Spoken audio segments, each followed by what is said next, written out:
Oh, something's happening. Something is happening. Oh, what's it doing? Oh, it's charging something. What's it doing? Is it gonna yeet us out? What is this? Oh, and they're turning yellow. Whoa, what is that?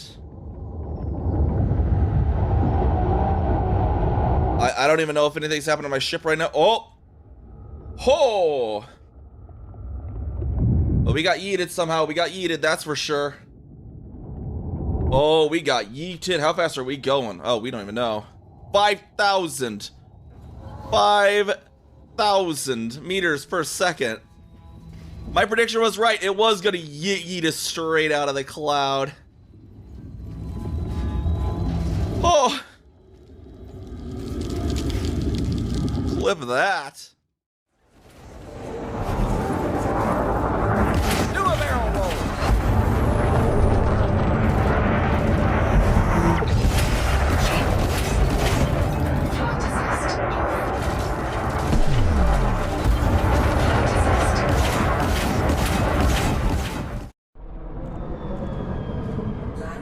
Do.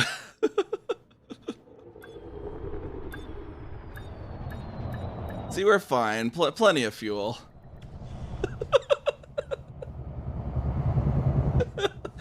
Just look at the dang fuel bar. It's like 1 pixel.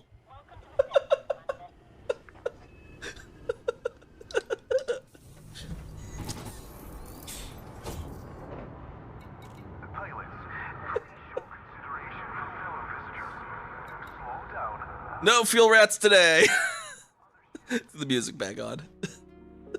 So he may have standards.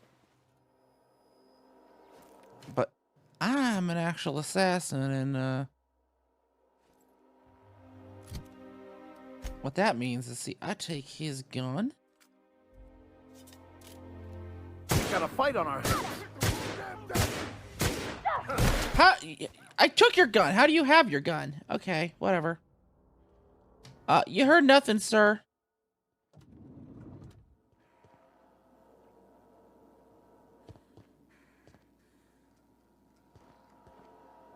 Anyways, feel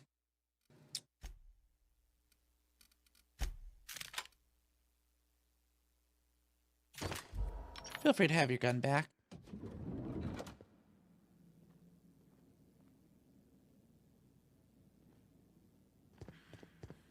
Smart of you, Alonso. Entering pressurized environment. Good to see someone new.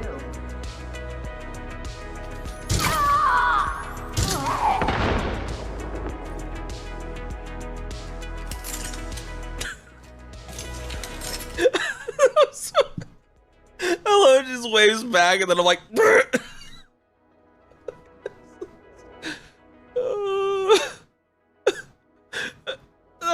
and then, like, this person back there is actually like suspicious looking around. This person's like, oh hi, waves at me.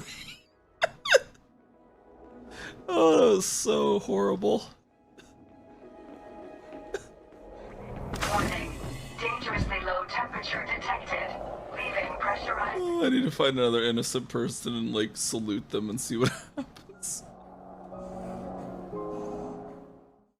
Time to dismiss the asp. Yeah, we got time. Who wants a demonstration of some silliness?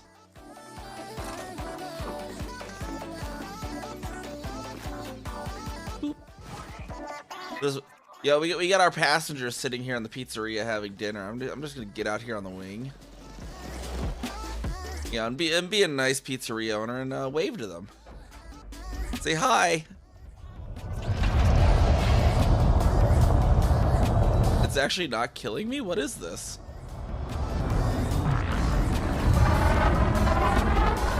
There we go. How did that not kill me until then?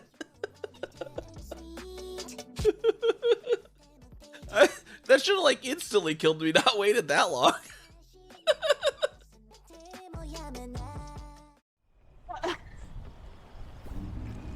Does anybody have room to carry something? Yeah, the backpack has a slot as well. Wait, why did I? Okay, here. Turn around. Put the backpack back on. Turn around. Taking the backpack. There we go. All right. Okay. Oh my god, that was such a great such a great prank.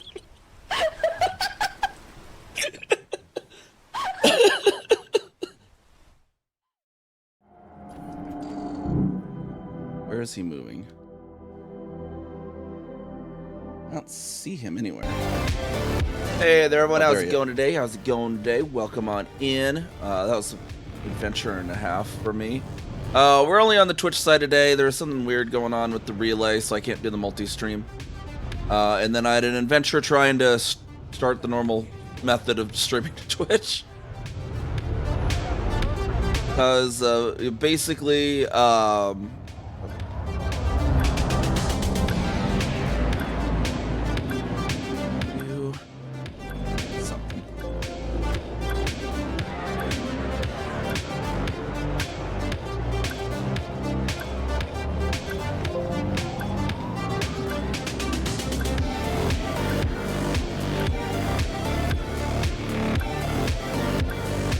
okay.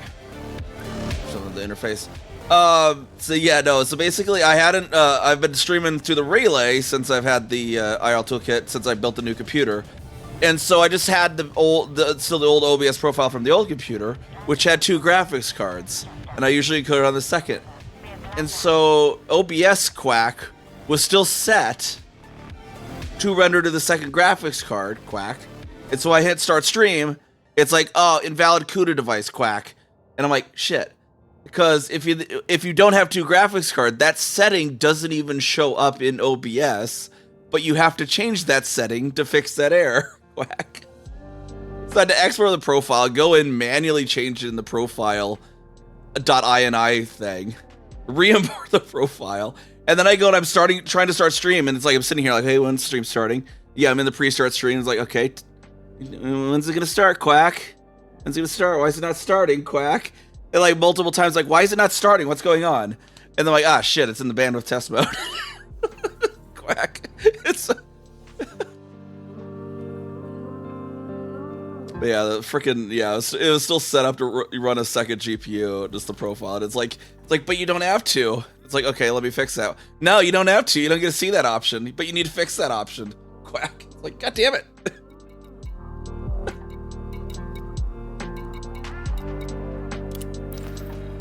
Just let me change the option I need to change.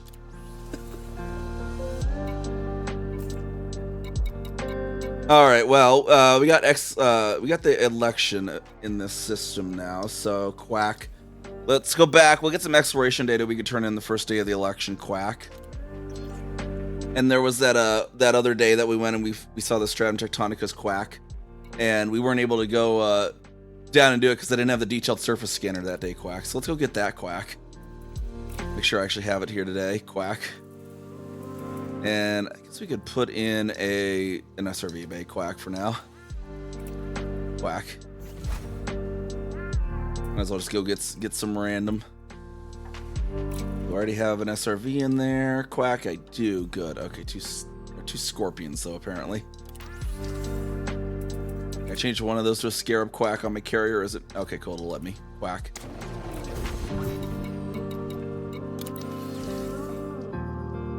Edit tonight, Quack. There was like a system sort of down below Omega. I was gonna show one of my favorite systems I found during Distant Worlds 2, Quack. I'd enter Chaluya, and there was a few others, so I wanted to see if I could hit, Quack. And then the other day I was gonna go over there because we committed a crime, and so I went to prison there. I'm like, well, we might as well go down, and we jumped through this system, and there was Stratum Tectonicus, Quack, but I couldn't do it because I didn't have a detailed service scanner, Quack. So we might as well re-hit that as well now. Did I pre-charged, Quack? No, I'm not pre-charged, Quack. Okay. Quack. Quackity quack quack. Livery those SRVs at least. Quack. How's it going, Murnick? Quack. Yeah, just freaking OBS adventure. I don't know why IL Toolkit's down. I received a response from the report. It's the holidays, so whatever.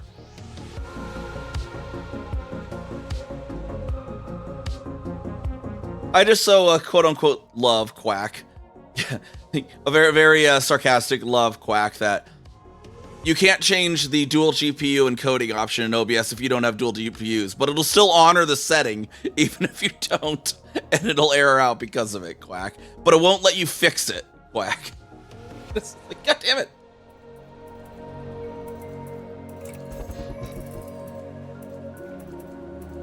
Oh, I need to do the actual scarabs here, Quack. How's it going, Borscht, Quack? You so happy with your carrier, Quack? Yeah, congratulations on the carrier. It's such a good thing to have, Quack. Let's see, what do we want to put in here? Our nice midnight black SRV, Quack. Fractional purple. Wait, what's fractional purple versus vibrant purple? Fractional purple. And I have gleam. Yeah, there's gleam, Quack.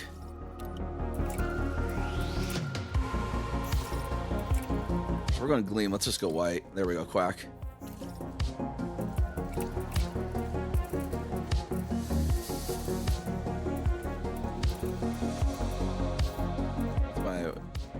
Where's my triple elite, Quack? Power play rank. Quack. There's my triple elite, Quack. Pick it on one side, Quack, and then we can put our squadron logo on the other. Quack.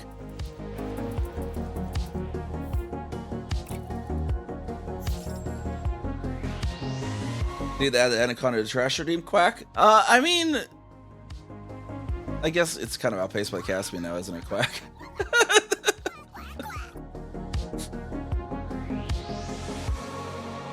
Yeah, oh, well, I guess the Caspian would do better at that too, the Soontills. Because the Caspian could probably carry 400 tons, can't it? Yeah, I don't know what you use an Anaconda for anymore, although I think Rain Man was doing something with it earlier. It has decent conversions, I guess, if you're doing something where you really just need specific conversions. He was doing something weird with pulse lasers, I don't know. I like the look of the Anaconda, yeah, I just wish it was better.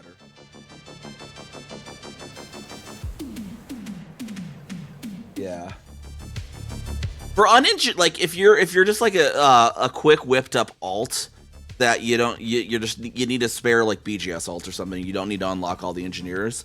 Anaconda probably is the best large ship for not having any engineering, but that's the only niche I can really think of. So I know I use it on my alt Commander Amelie, who only has like 1 or 2 engineers, because it's like without engineering, it's definitely one of the better out of the Corvette Anaconda. Well, then you aren't going to have the Corvette and the Cutter if you're whipping up with alt that quickly. You're like, oh, I don't care to unlock the engineers. You're not going to care to do the grinds either. But between like the Type 10 and the Anaconda, without engineering, I'd go with the Anaconda. But that's about the only niche I can think of for it.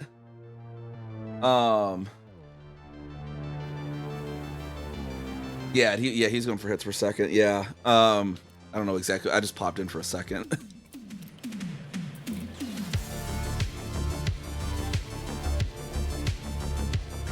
Yeah, well, the big 4. I mean, it's supposed to be like the big combat ones. It's like the Type 10, the Corvette, the Cutter, and the Honda.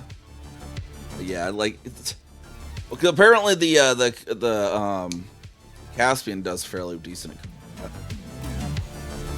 Quack. Quacks are up, aren't they? But yeah, because we're on a pending day with the election, the BGS, so I could grab some of that exploration day in that system I was meaning to grab from anyways, and then turn it into tomorrow. Just have it already set up for tomorrow is nice.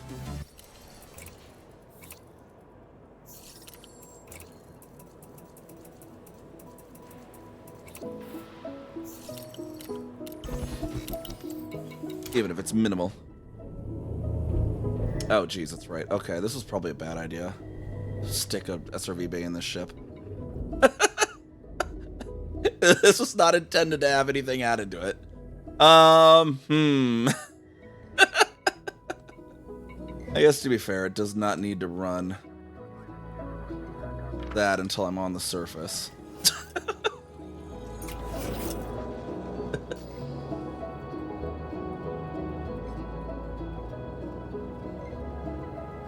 Don't do much explore by exobio. The exploration could be nice and relaxing at least. cool sights to see and whatnot. We got Distant Worlds 3 coming up, so we'll probably be out of the bubble on both my accounts for a while too. Which I think I might know where the first mystery waypoint of Distant Worlds 3 is, just based on some context on their sites, because they're like, okay, yeah, everyone's gonna launch from the ZUI whatever system, and then you'll just get on the carrier and it'll ferry you to this mystery first waypoint that we aren't gonna tell you. And then the people who are on the Outlander, you'll go to Colonia and rendezvous with some carrier there that'll then take you to said mystery waypoint. But I think the first waypoint's going to be somewhere in Fomorian Frontier, or possibly like Newton's Vault, or maybe slight Edge of the Veils, but somewhere around there. Because on the website they have one of their other projects was the DSSA Lost Carrier, which is supposedly this carrier that got lost in somewhere in the Fomorian Frontier. Combining Form 9 Rift there. Yeah, so apparently there's this carrier that was supposedly lost out here in Fomorian Frontier and never showed up to its destination. And specifically on that page, they say that event will take place at the first waypoint. So I think that's where the first one's gonna be out there somewhere near Fomorian Frontier. Alright, so let's see. We want to get down to, I think it was, this one was the one that we had bookmarked for having that 19 jumps. I think I can improve that. Special plotting. Let's take off here and we'll start moving, at least because I don't have boost on this bad boy.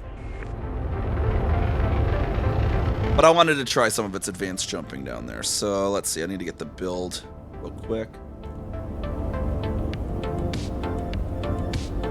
Now that it has the SRV in there. The S left for the Galaxy Plotter.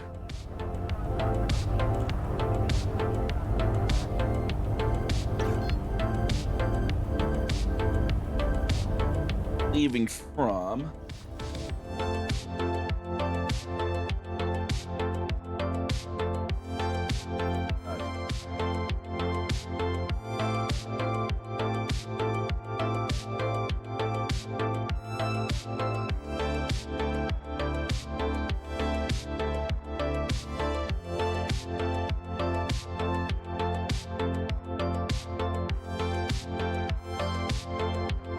I did this between the two the other day in 3 jumps, so I think we can definitely improve it.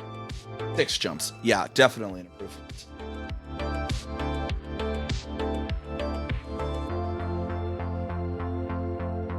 Let me get that into our EDMC Spanch router plugin.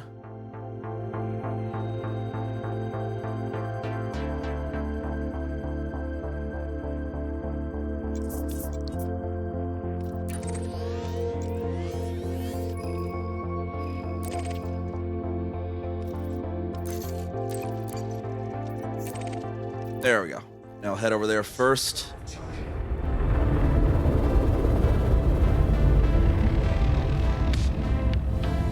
Build the cosmetics of your carrier. Yeah, you get the interiors too. I wish they would come out with more interior colors though.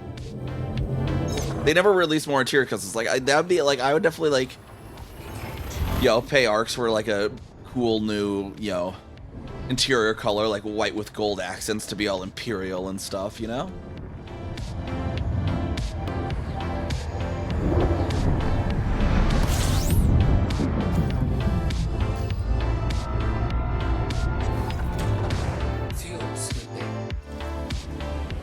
I still had the level 4 fuel scoop on here, didn't I? For some reason. It's not normally meant for actual exploration is the issue. But we're gonna try to get down there quick, so whatever. Disengaged. Frameshift drive charging.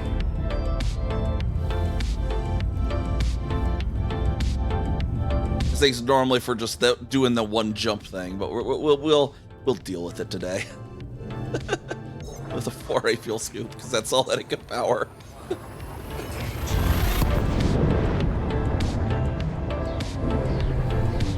We'll just try not to need fuel. That's the important bit. We're just gonna try to not need fuel today. Because it'll be a pain if we need it. Just to put it lightly. Fuel scooping. 464. Is there a neutron in here somewhere? Disengaged. Ah, good. Okay.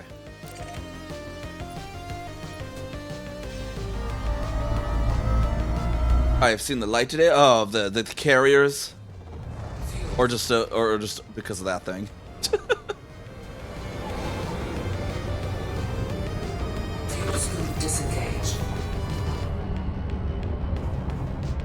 Build an engineer to Mandalay. Oh, gotcha.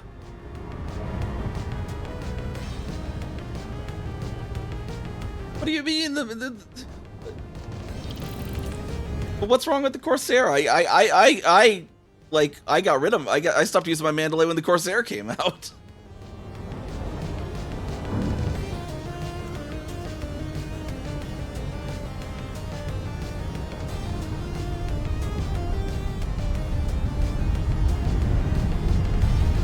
Oh yeah, Mandalay can definitely get around quickly. The Corsair in an exploration build can get around really quick too, though. Frameshift drive operating beyond safety limits.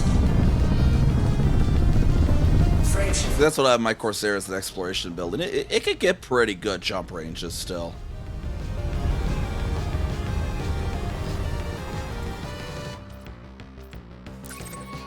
Grant, if you're going anywhere with neutrons, though, this Caspian's the way to be.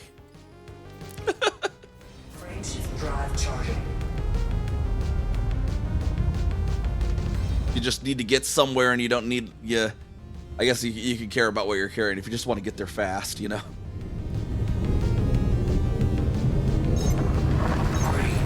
2, 1. Engage. And I'll savor this long range while it lasts, because when I start Distant Worlds 3, I'm doing the Outlander challenge. So I'm gonna have to, within a week, go from Bernard's Loop to Colonia in a Sidewinder. For all of your lovely enjoyment, as I'll probably stream most of it. For you to revel in my pain. Warning.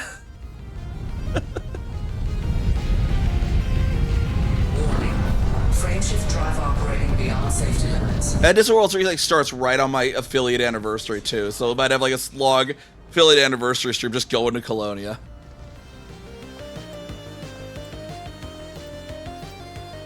You should come on Distant Worlds 3, you know, it's a good fun community effort. Big old people meet up and stuff in the private group. More fun than just the exploration alone. At least if it's like Distant Worlds 2 at all, they have people meeting up and just having shenanigans on the surface of planets at various places. It starts January 18th. That's where a fair few of us in the squad are going to be on it for sure, at least. Of course, we'll need BGS people back in the bubble, so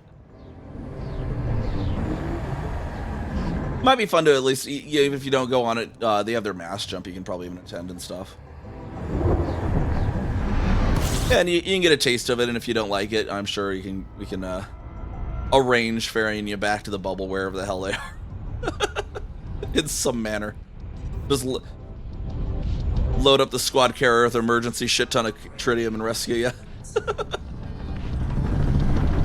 Frameshift drive supercharged.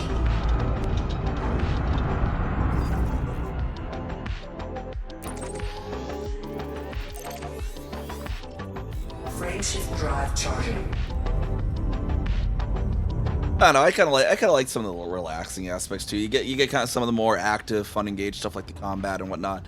But you also get some of the nice, relaxing gameplay loops like the exploration, the mining, and whatnot. 1. Engage.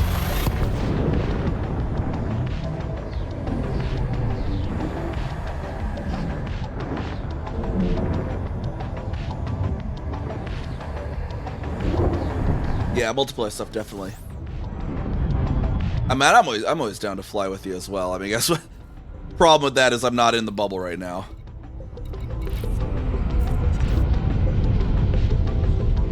Once I finish this election out here in Lagoon, though, this character will be back in the bubble for sure, and then I totally be down for doing bounty hunting or stuff together. Frameshift drive supercharged. I'm always down to do multiplayer on stream too. I just haven't had many people that have been around in, you know, when I am around in the squad. Most have been active at other times of the day. Why am I looking at stations? I need to go. I'm always definitely down for people to fly with.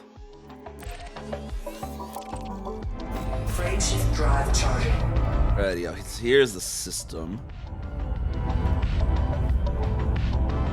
that we saw the other day.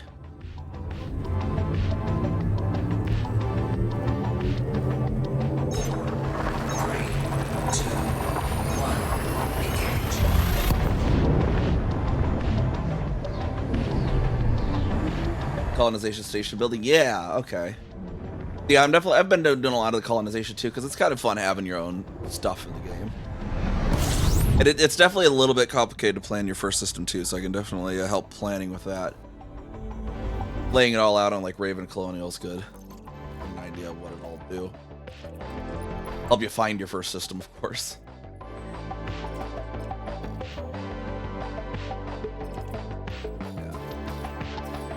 What was the one of these had bios? More than one of them had bios. I think it was, and one of them was guaranteed to have Stratum Tectonicus. Yeah, make sure you pick the right one. Fuels. I think there's still a few decent candidates down near Alchib. Is Desi in Dream at the moment?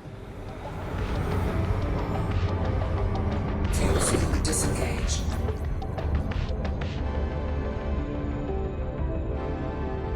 Why is that laptop still?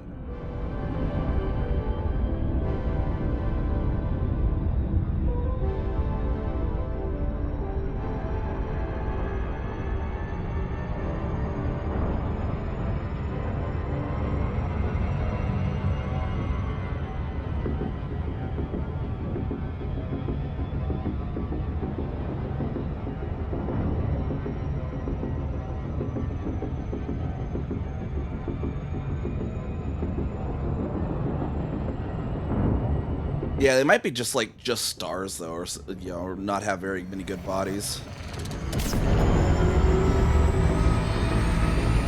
If Desert Star shows up the stream though, they I think they've been keeping a list of some decent systems near our region down near Algenib. Stuff with like water worlds and stuff.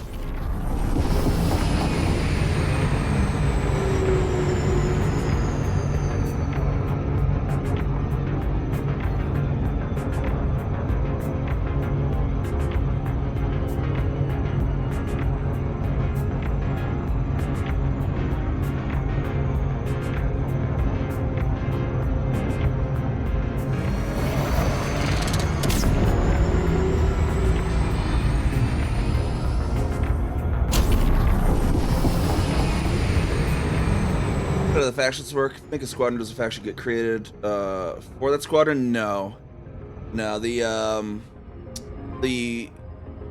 factions are just they're made by the devs. There was a while back they had applications open for making your own squadron for player manufacturers. That's how we got CA Psychiatric Institutions made, but those aren't open anymore, unfortunately.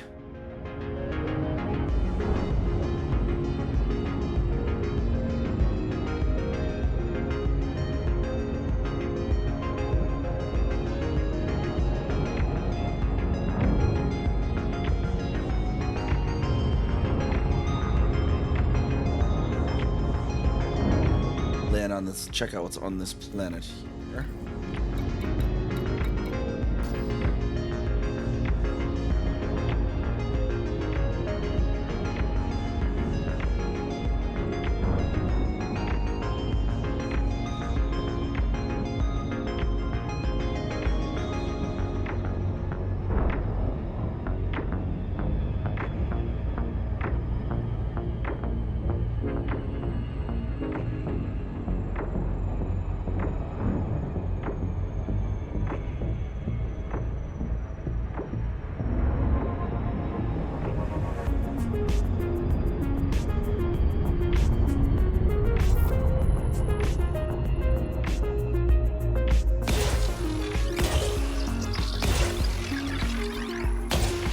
one should have stratum on it.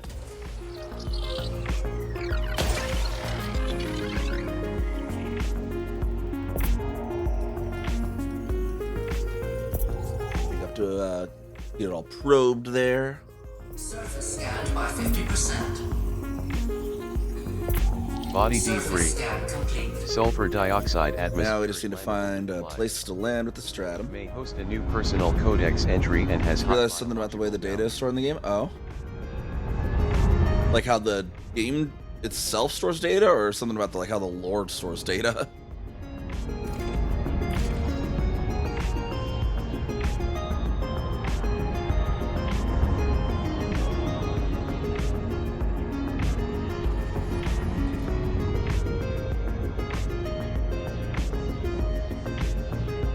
Orbital flight engaged.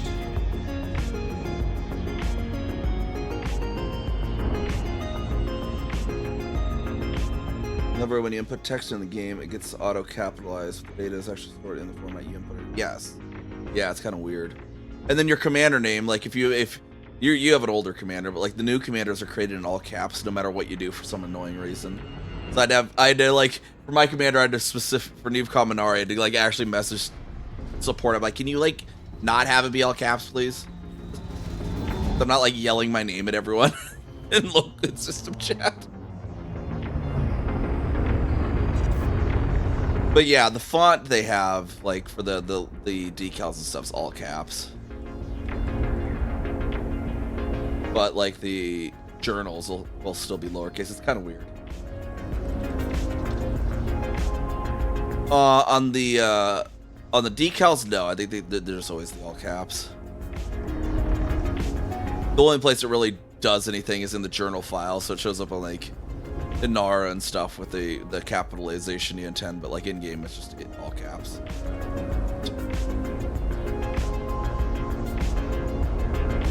Because apparently in 3311, almost 3312, I think that's the right years. Yeah, apparently lowercase is just not heard of anymore. Landing gear deployed.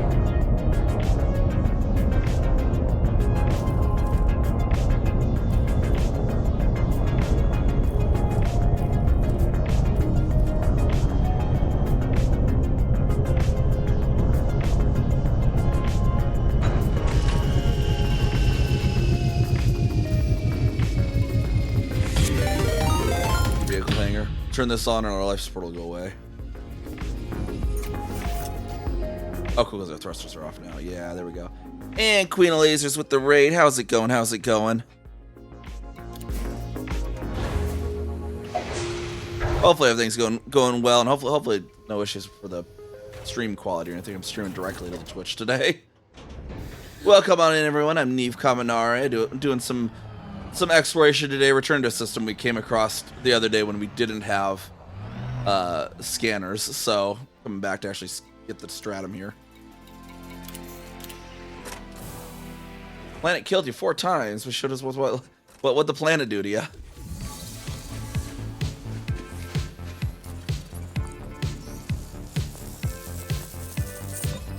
Stratum tectonic is confirmed present.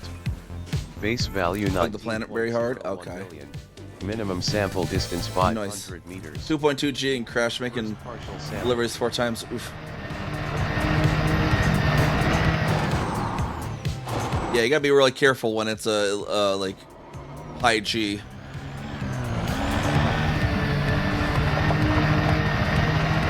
Once it's above like 0.6 G, it definitely the ships start to fly really differently. You've traveled over 500 Vertical meters axis, from at least. previous sample. But yeah, we're gonna do some of this. I'm just getting this system real quick. I'm gonna show off some other system I like, and then we'll probably just pop on over to our other account and continue building our station near the Distant Worlds 3 launch.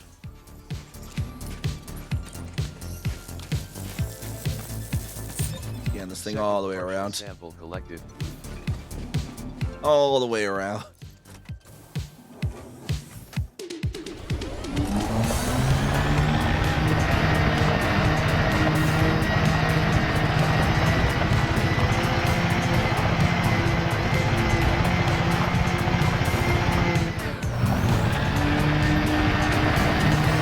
shot it, teabagged it, got it first fall, so your name will be on it forever. Nice. You've traveled over 500 meters from previous sample. Yo, why did the first check?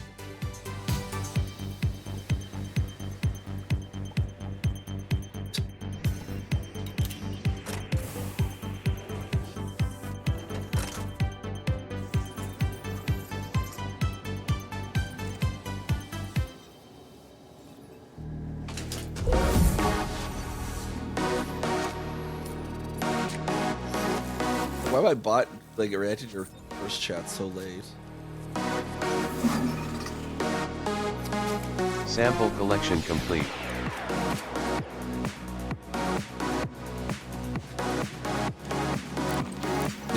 Because I did the manual shout out on that too to avoid crossing shout outs. That might have been why. Oopsies.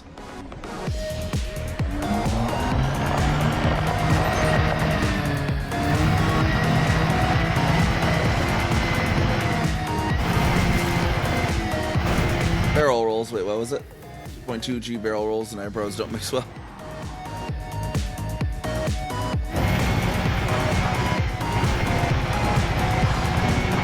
We're bringing our Star Whip out for like one last thing. It's not really meant for exploration. This is the ship I got that record lowest Earth-like in. It's really just meant for jumping really far at a time. But we're making it sort of work to get down to the one system I want to show quickly.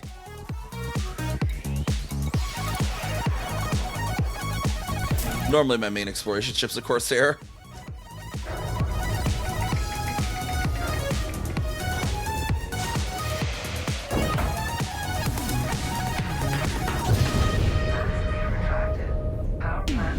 That's right, I need to shut that thing back off.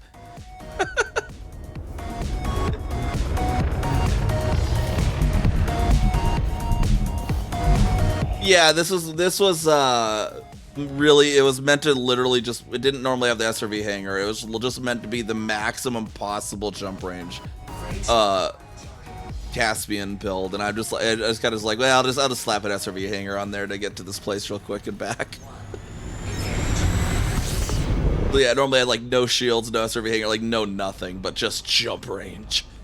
So.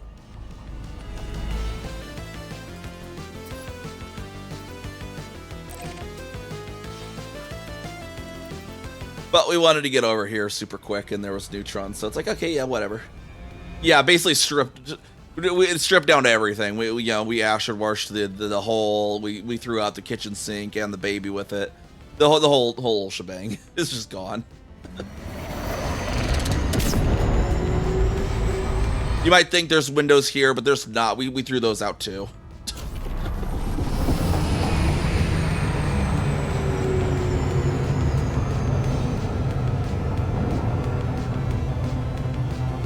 But yeah, I'd be able to do the 555.45 light year jump if needed.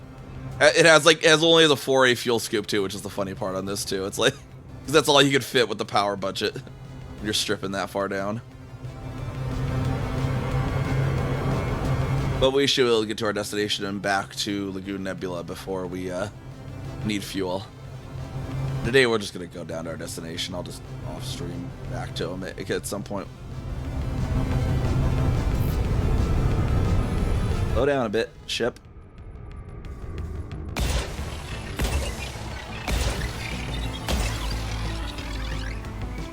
I only needed 4, whatever, I'll just shoot more. It's like, what the heck is it did I put on this? It's like a size 2 power plant. just barely enough power to run when it needs and strip down. Body D4. Yeah. Yeah, it's basically a min-maxed for jump range specifically. Personal codex entry and has high biological value. Like there's the EDSI build. Just take the SRV bay out of it. It's what it is normally for its max jump range without the SRV bay.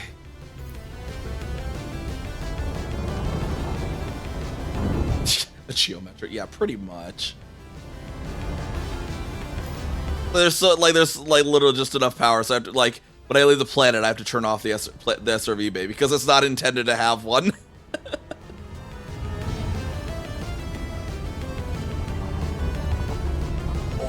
Yeah, we got like just little puddles of these stratum all over the place apparently. Maybe just find any in this little thing.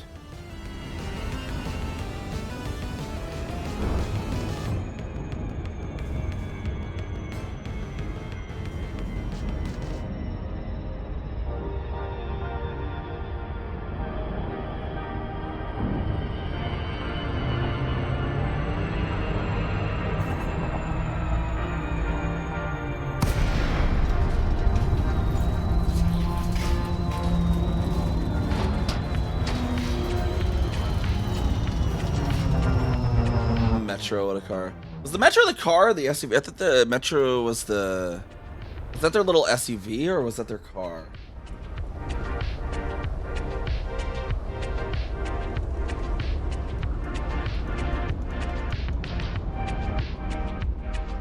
At the tiny little hatchback.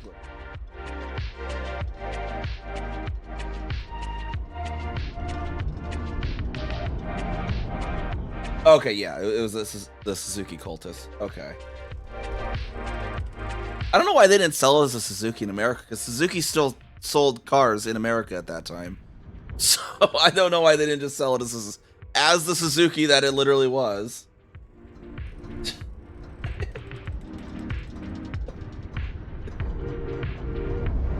Because it's like the same with the Geo Tracker is the SUV when I was saying that. That thing was also a Suzuki. Because all the Geos, all they were just rebadged Suzukis.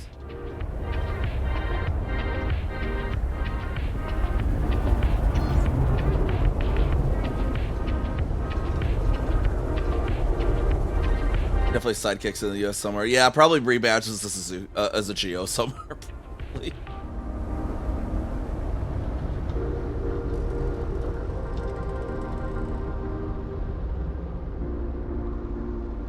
I don't know why they exited America necessarily. I just remember they did.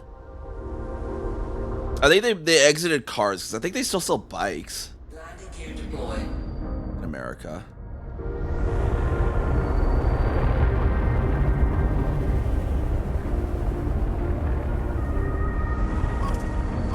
There we go. There's some.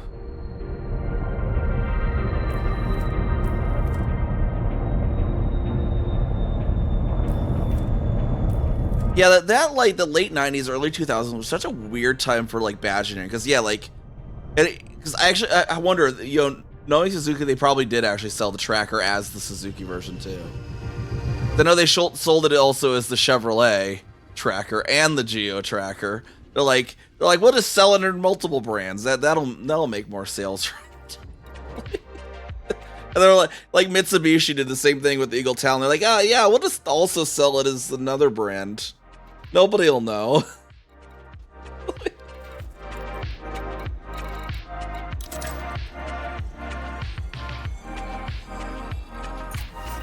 At least GM was often a little more creative though than in that case, because like they'd have ones where like you had the Buick Park Avenue, and then you had the Pontiac Bonneville, but they had different bodies. They were everything underneath was the same.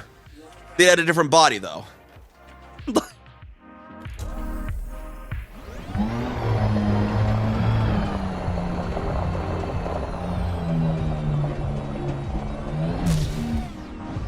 I remember like back like when I was in early college too. I had like one of those car guys that was all about his Pontiac Bonneville, and he like kept shitting on me for my Park Avenue. I'm like, you realize it's literally the same car with a different body, bud. Like, except I have leather seats, you know.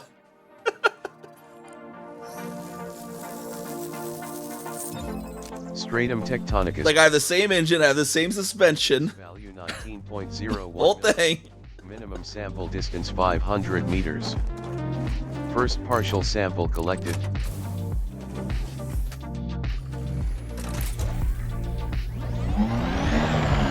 Oh yeah, the Subaru Brat. Yeah, the Subaru Brat.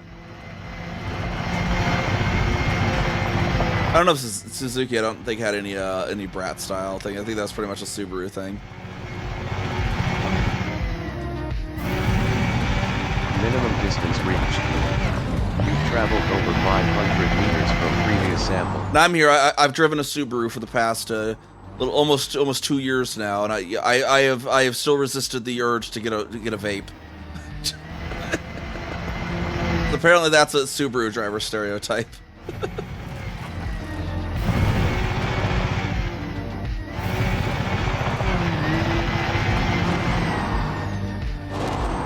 Probably because I go so hard on the stereotype of hooting my car in the snow that the gods of stereotypes like you don't need a vape.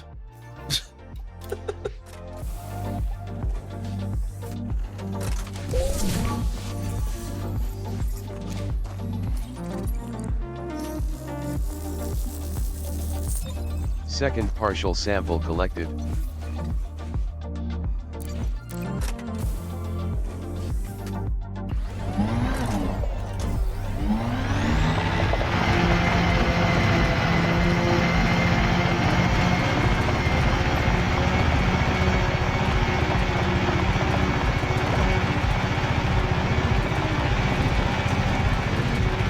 Minimum distance reached. You've traveled over 500 meters from previous sample. Modules disabled on the main ship. Okay, the main ship's leaving apparently. I think.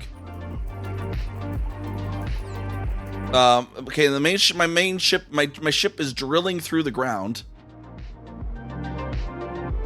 to leave.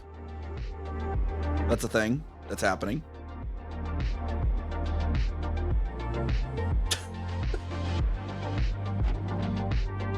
You doing okay there, bud?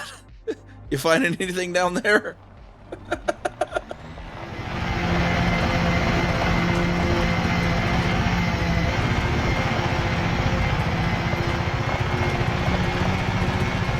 I don't know what it's doing.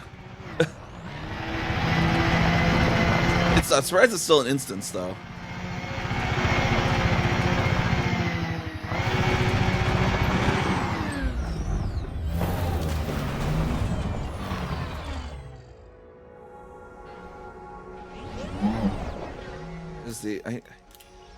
All the rocks make it hard to tell when there's frickin'... What's it? There we are. Call my ship back in then. Let's see if it comes from the sky or the ground.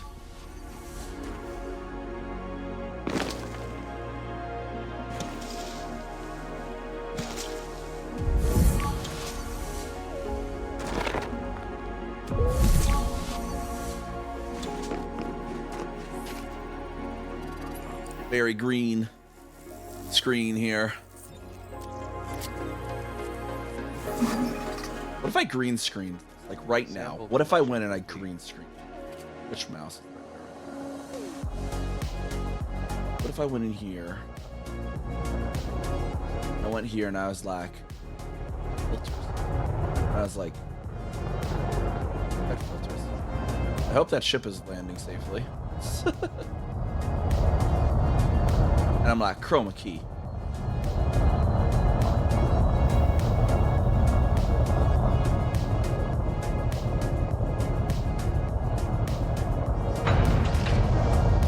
What does this even look like?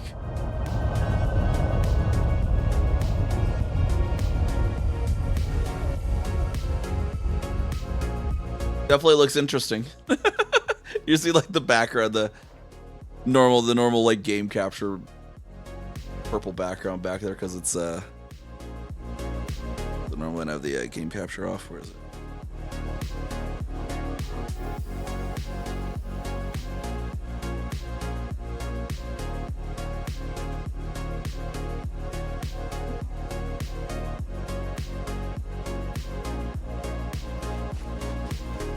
So you're normally seeing like that thing, but through the game.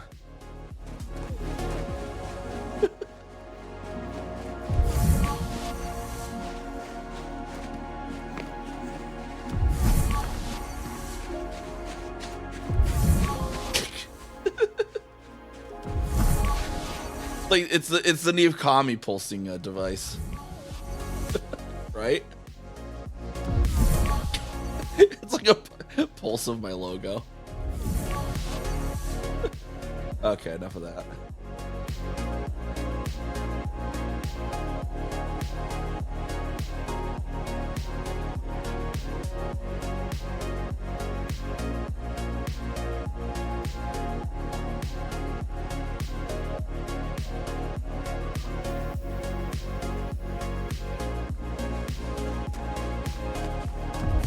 I love this like green screen stuff. Like the one time I turned myself into a Red Bull. But because the Red Bull Summer Edition, green edition now, or just the right color. I have that clip in there somewhere. That's what I should do for a freaking like a text stream. That way, if anyone does the Red Bull, it plays that. Okay. Well, we're at it here. Okay, actions. Let's see. Where's my chat triggers here?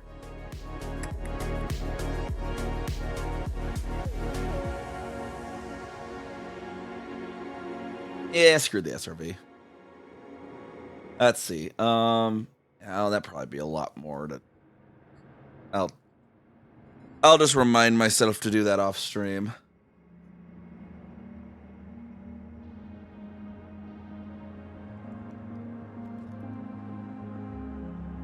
I'd have to make a few actions. That'd take a little time. Let me share the clip, though. I can find the clip, I think. Oh, something's happening. Something is happening. Oh, what's it doing? Do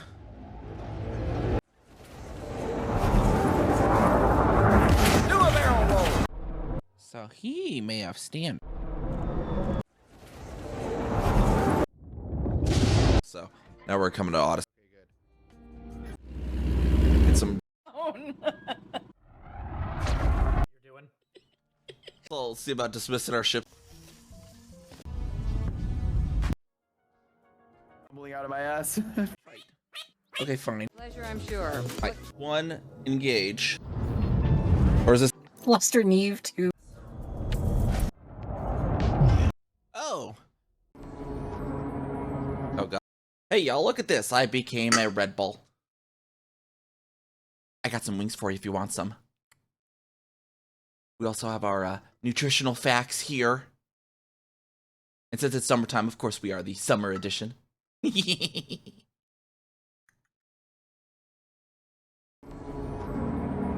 there we go. There's our lovely Red Bull green screen silliness. Yeah, where did I leave the SRV?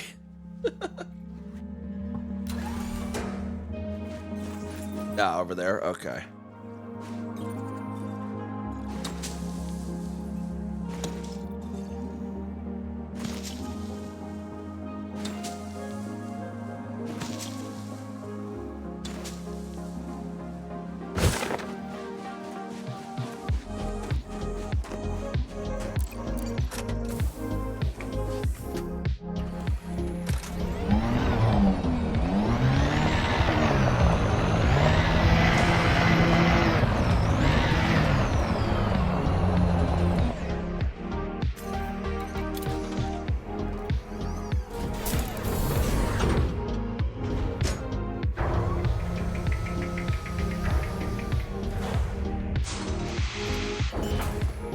All right, let's see. Then we want to go down to our other system.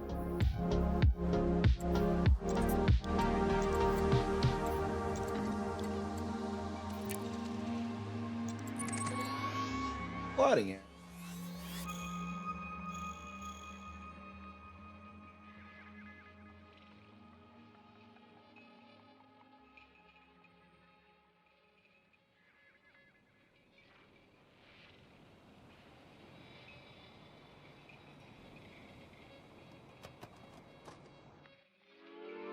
All right, Galaxy Plotter.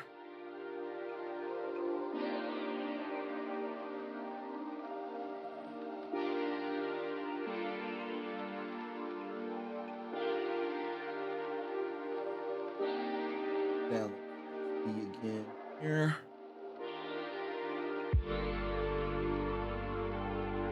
And import this file back in.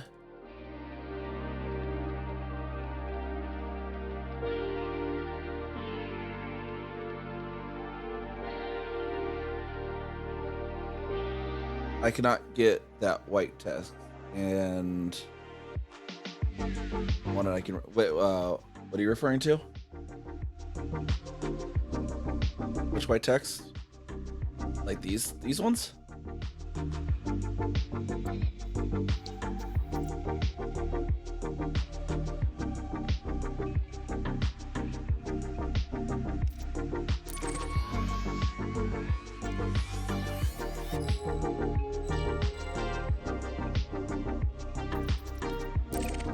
on my stream HUD, or like the frame thing, or on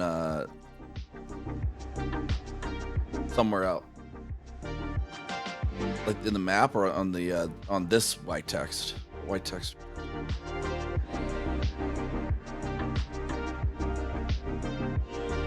Or in the system map HUD.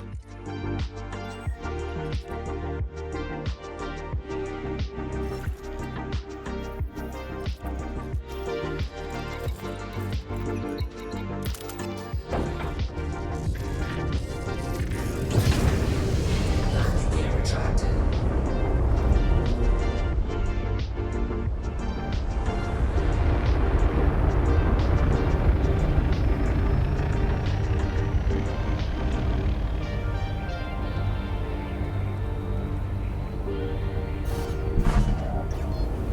Frameshift drive charging. All right, over to MFX first.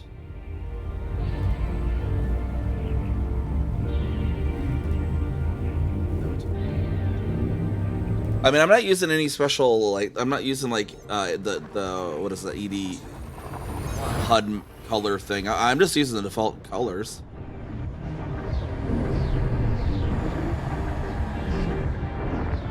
Yeah, all my HUD colors should just be the game's default. Yeah, I don't use the, what is it, ED UI or whatever it's called. I've never really been one for like shaders. So yeah, this is all just the default HUD colors.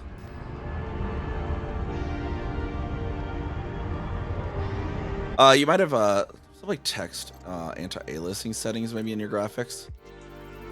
You have the anti-aliasing. If you don't have that, it can, some of the text I noticed on some of the other settings can look weird. Or if you're down sampling or something, that could do it possibly.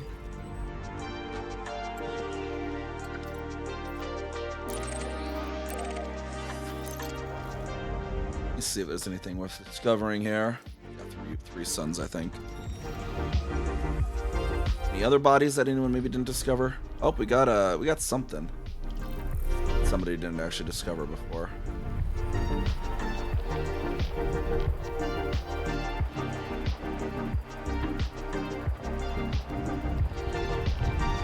Somewhere. Maybe over a rainbow, maybe not over a rainbow, who knows? Another planet here somewhere. There it is. System scan complete. There's one planet there. Okay.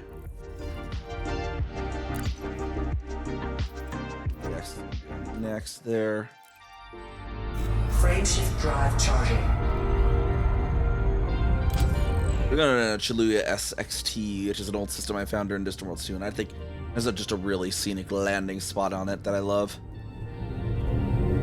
Maybe hit some of those other systems around there too, see if anyone's hit those before. Maybe see if there's any that I can hit, especially with the Caspian range more easily than I could with the Asp Explorer back in the day when I first went down here.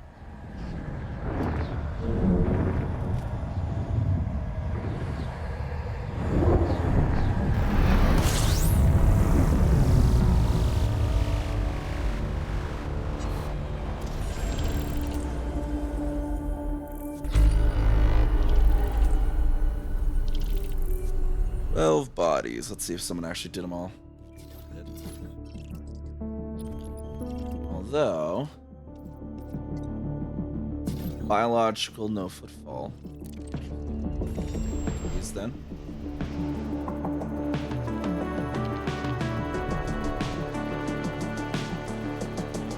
Wherever they are.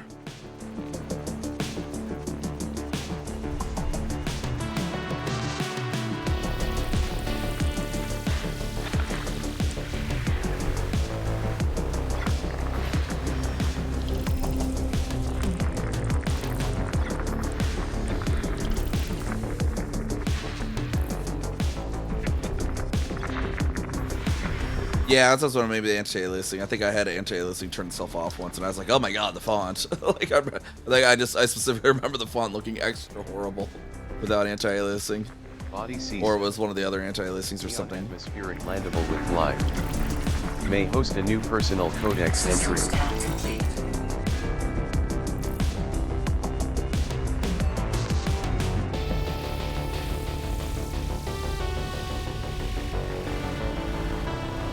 deuterium.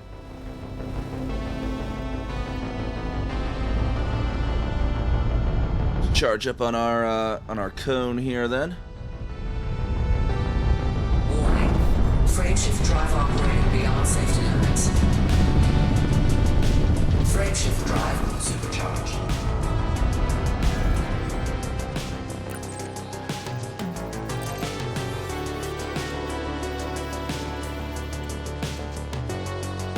Should actually be a white dwarf somewhere around here. Spanish doesn't take this. I know there's a white dwarf. First time down here. Yes, there's that. Few others, yes. Dwarfs.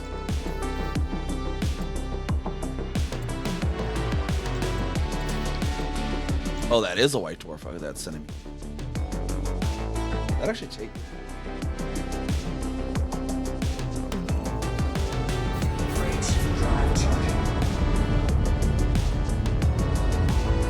Oh no, this is the neutron. Okay.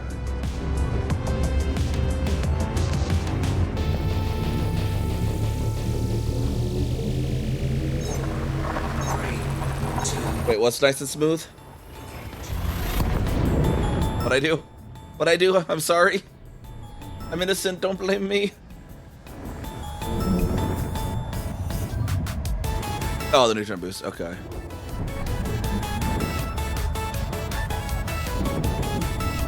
Commander Orange is come offline? He's come offline. Oh, we got the ads hitting, looks like.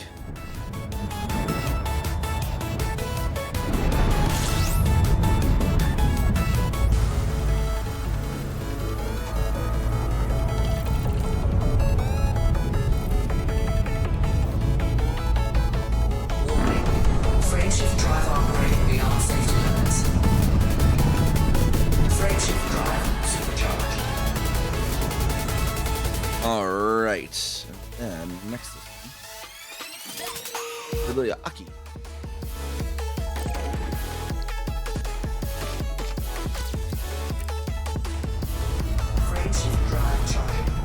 We can drill down really quick here with these neutrons.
Alright, and then I think the next one should probably just be a mission.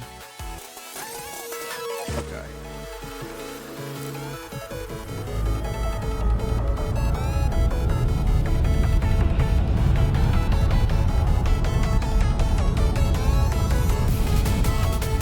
Warning.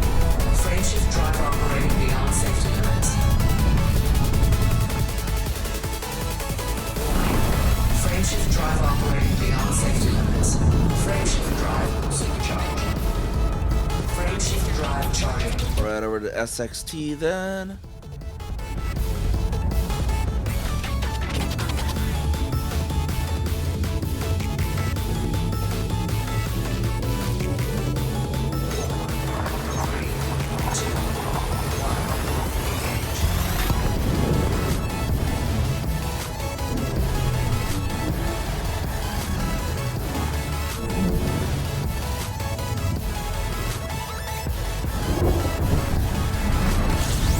I wonder if I needed a footfall in any of these. Okay, I did redo on the footfalls. Yeah, see.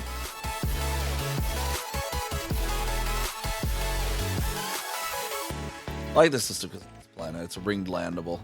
Really fun. The view you can get from it. Because we're so far down below the galactic plane now that it's like this. Crazy view of the galaxy there. Ringed landable, it just makes it so much better.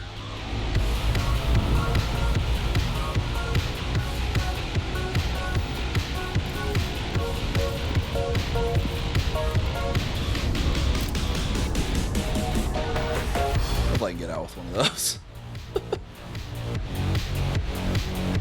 Gotta check that before coming in. I think there's a white dwarf down on this side though.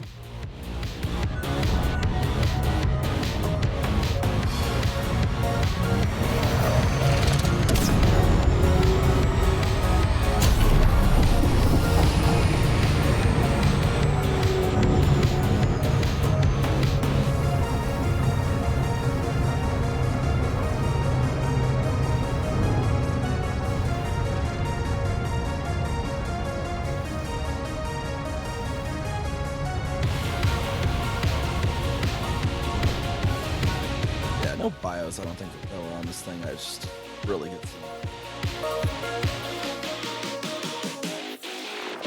any atmospherics here were there. Oh wait, that I don't know it's bios, I should go not these. Oh, that's 7 bios? I should well I think I did look at that. That one with 1 bios that I never licked.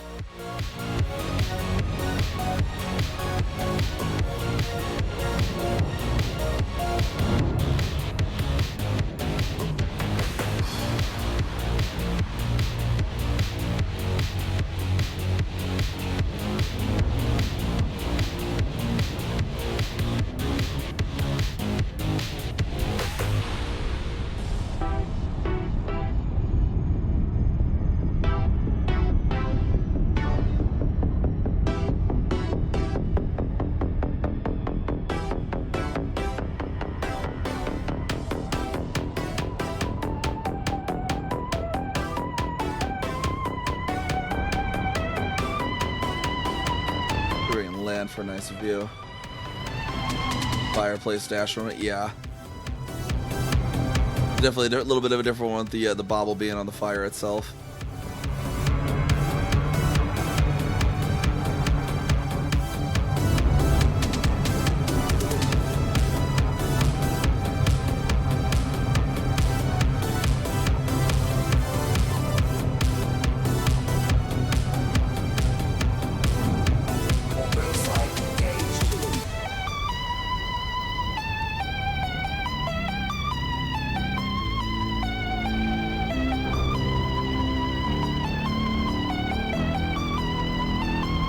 Still.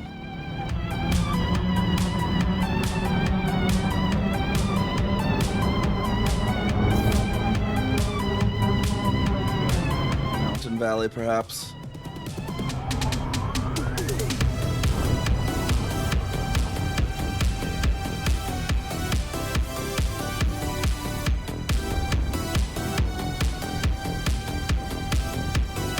Set down in this area.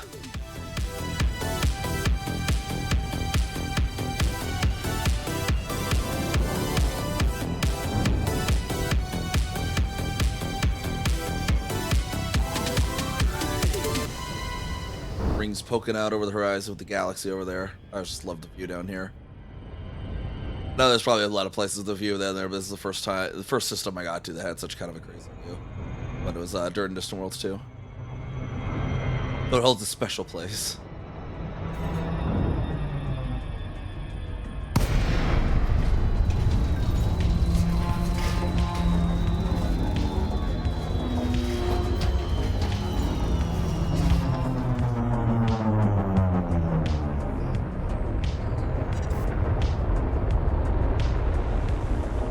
.3G, so I'll have to be a little extra careful.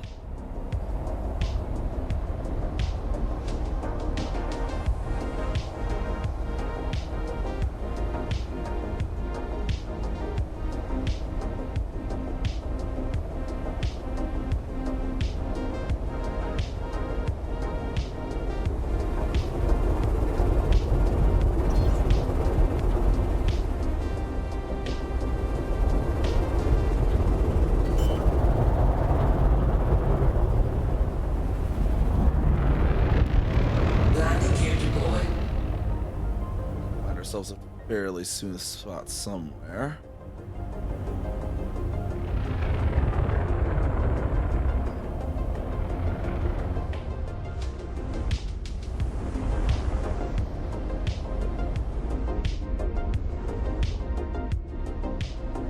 Possibly somewhere down there.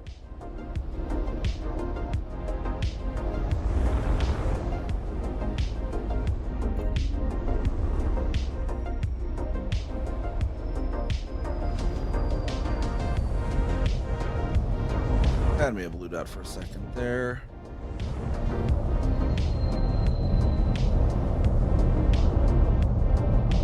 Being a little finicky with the blue dots, isn't it? There we are.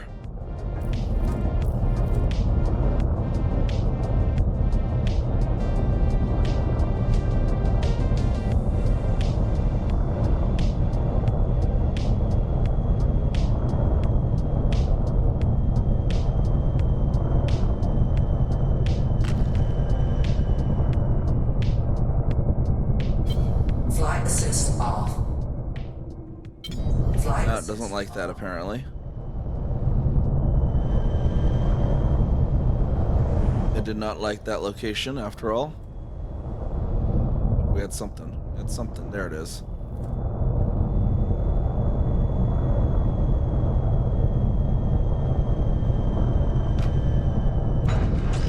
There we go. But yeah, I get these rings in the galaxy like that. Always love this place.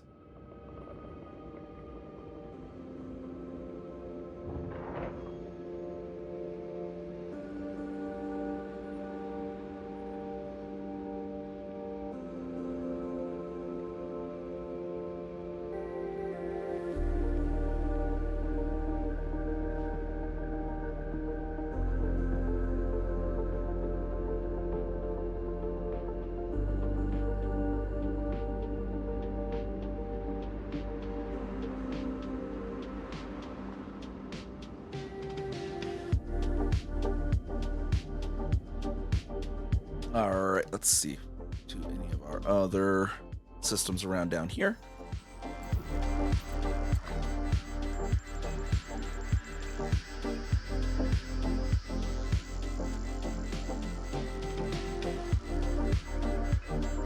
Let's try to route to. Anyways.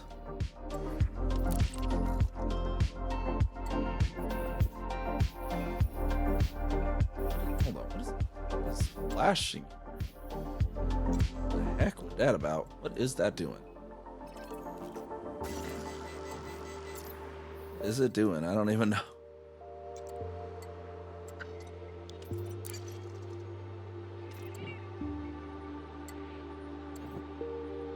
I will not plot route there either.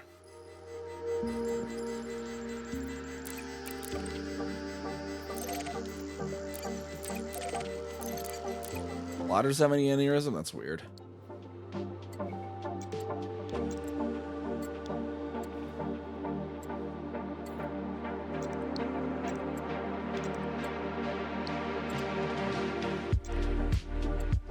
Oh, we have a neutron down there. Back up out. Okay. I think we visited that one. After that one.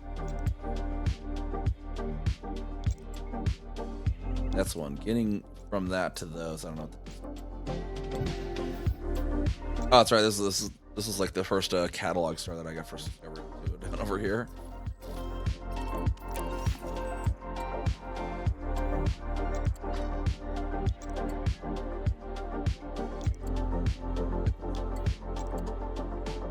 I did it.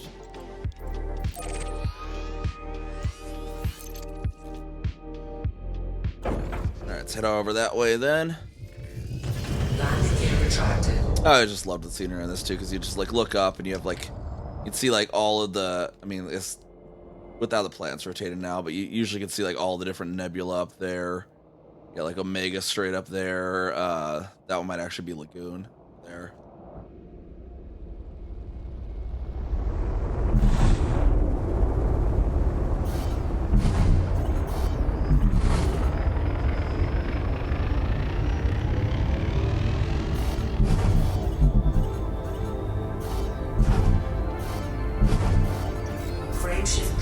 back to Super Cruise. 4, 3, 2, 1. Engage. It untargeted UST, didn't it? Okay. Go down there. Frameshift drive charging. Over to UST real quick. Let's see if they're... I don't know if I had been to UST or not yet.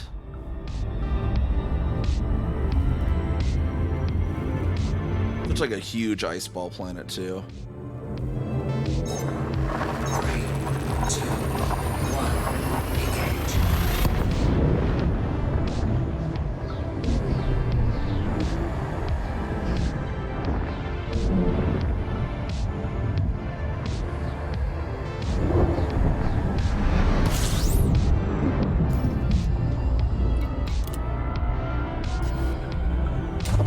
Yeah, let's see, what do we have here in UST?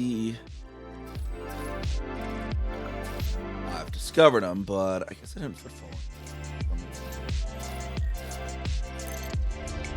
Rescan, see if there's a reason I should.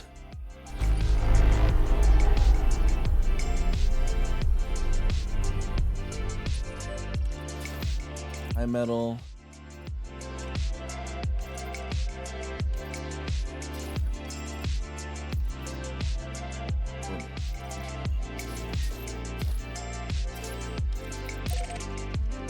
I'll map them at least. See if my Elite Observatory core will bring up what's supposed to be in them if I do that.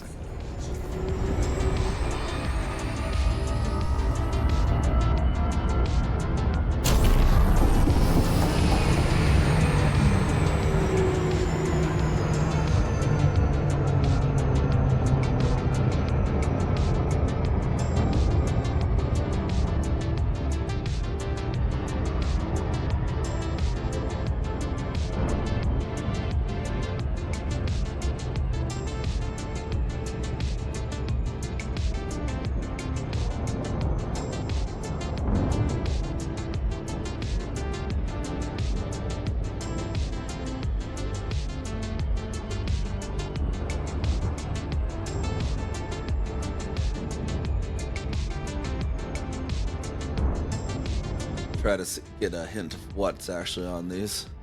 I think I came here before Odyssey, so there's a chance that there could be something good on these. I don't think I revisited here after Odyssey. I just went to SXT to make sure to lick at that with my feet.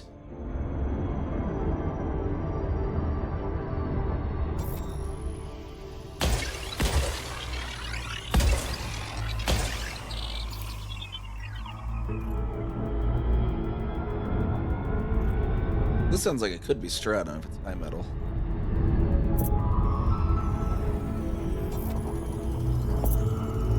Surface scanned by 50%. Surface scan complete. Deuterium and Fungoida. See what kind of... But those are probably annoying to actually hit.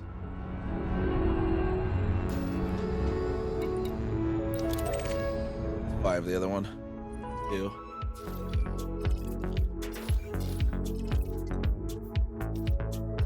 Oh, the atmospheres.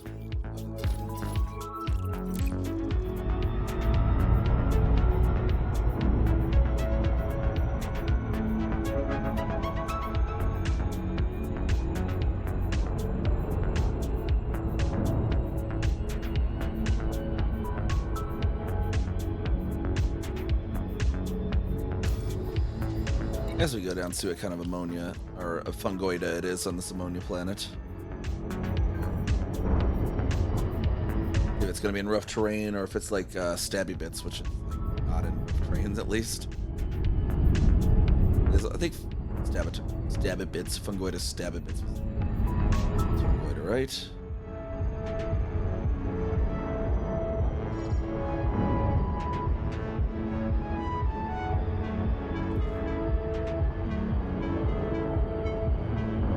Orbital flight engaged.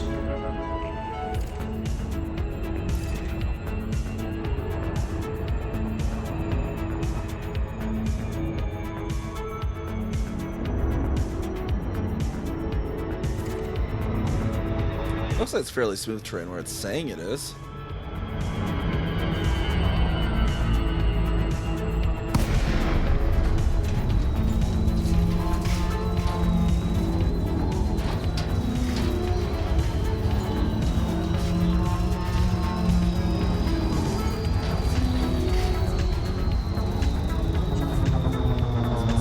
find some.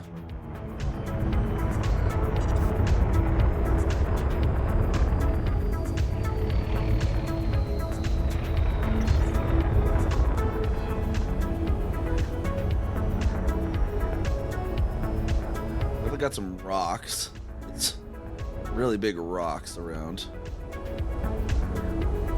Some of the bacterium, I think.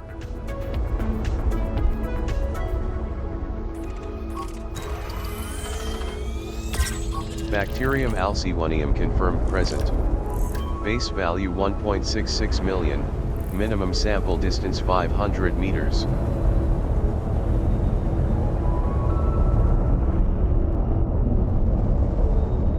Rock scatter.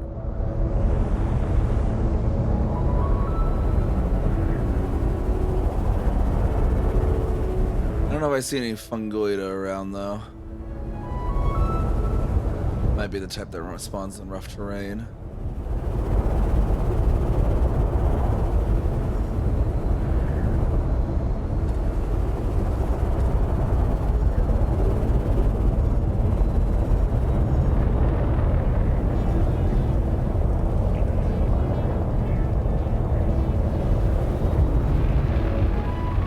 Not seeing any.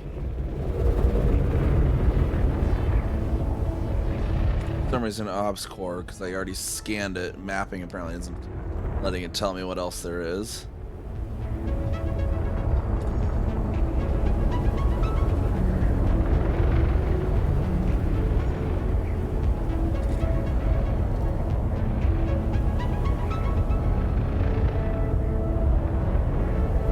Really not seeing official data.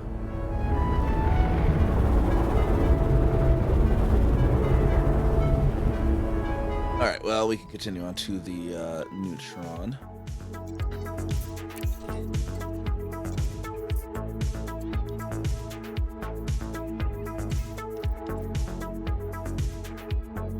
That's the right door. That's the...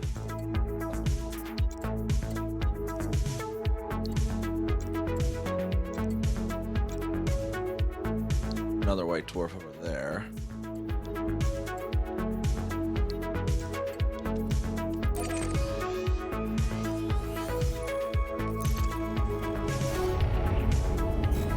Alright, let's pop over to the neutron then. We might be able to hit the white dwarfs and get back from the white dwarfs with the extra white dwarf range.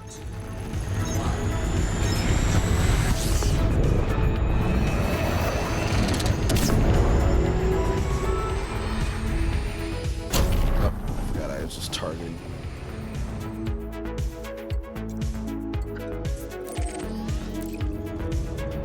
Frameshift drive charging.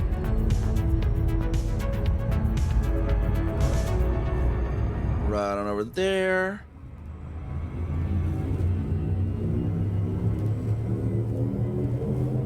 Three, two, one, engage.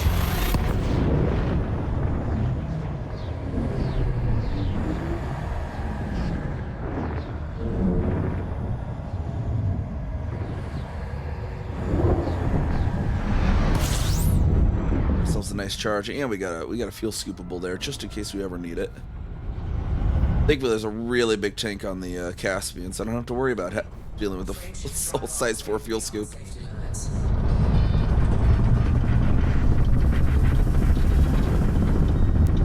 Frameshift drive supercharged. Let's see what we got on this here system.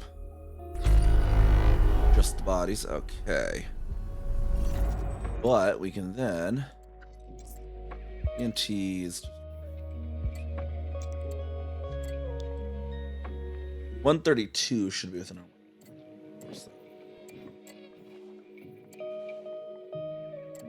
I saw another white dwarf over here. Gosh.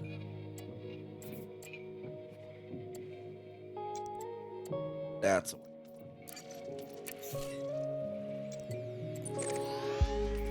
that should definitely be in our range, then we can get back from it. Frameshift drive See charging. if anyone's been to this white dwarf yet.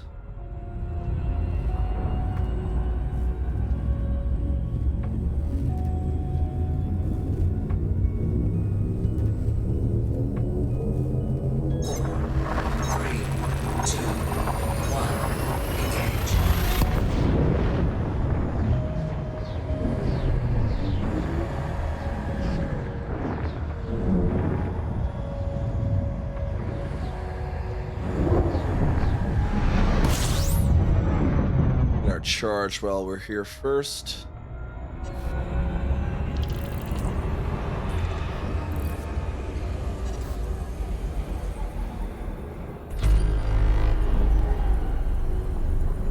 Warning. Frameshift drive operating beyond Discovered this safety yet? limits. That's undiscovered. Why my thing didn't say undiscovered system? Weird. It says over in the thing. Is there no voice on it? The thing's not giving the voice for some reason.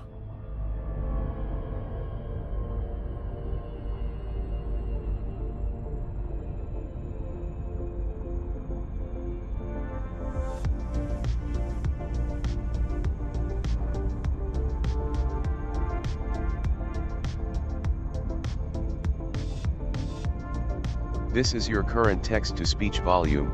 How did text-to-speech get unchecked? That's okay. Check that again then. Alright, we got icy body. Got a gas giant somewhere. Icy bodies.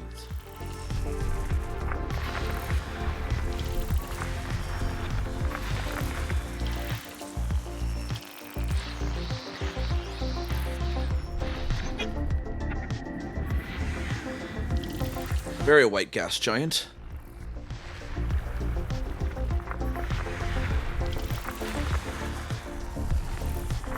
System scan complete.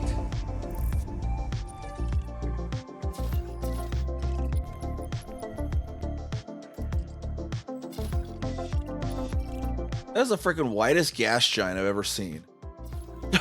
What the heck?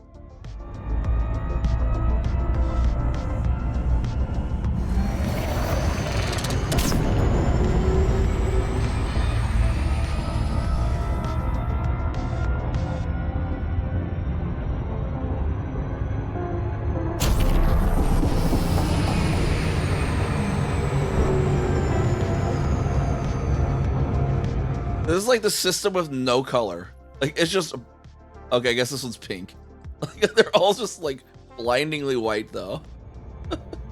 Like, why is it so white?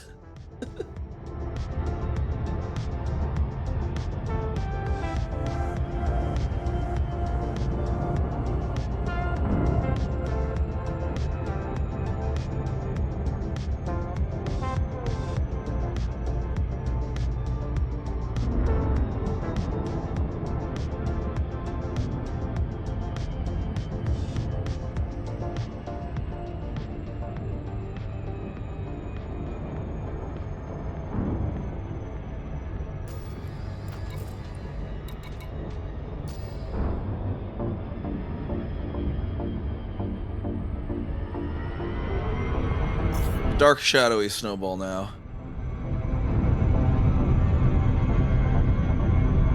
Man, this gas giant's a snowball.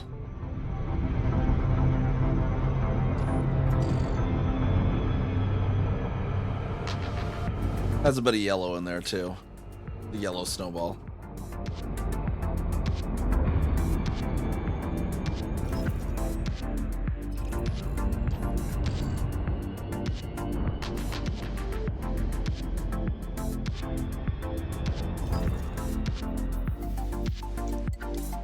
All right, 126 on this one. There's another white dwarf over here. Hey, Illy, how's it going? How's it going with the raid? What you getting up to?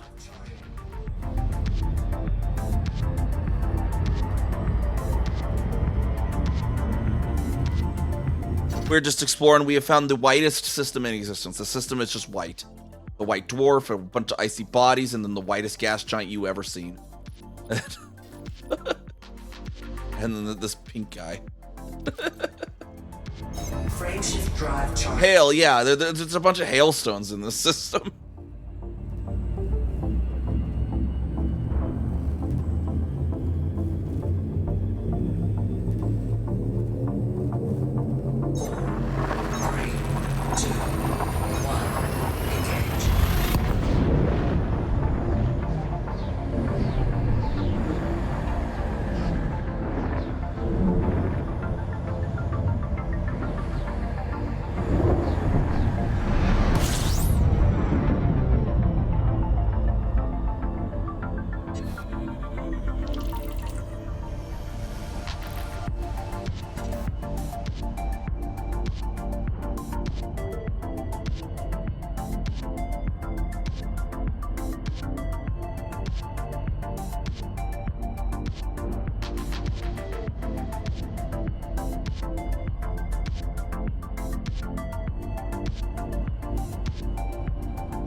Alright, let's see what the system has in store for us. Thank you for the lurk, much appreciated. And welcome on in, Raiders. I'm Neve Kaminari.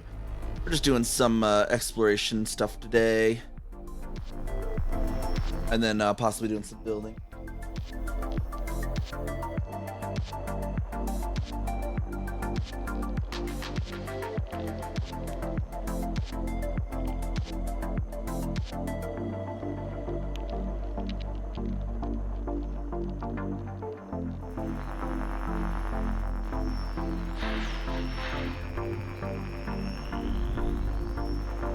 Planet somewhere in here.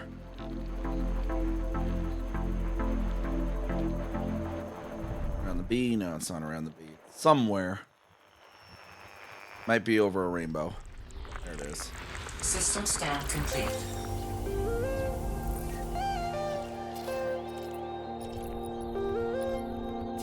That and just a big old red star.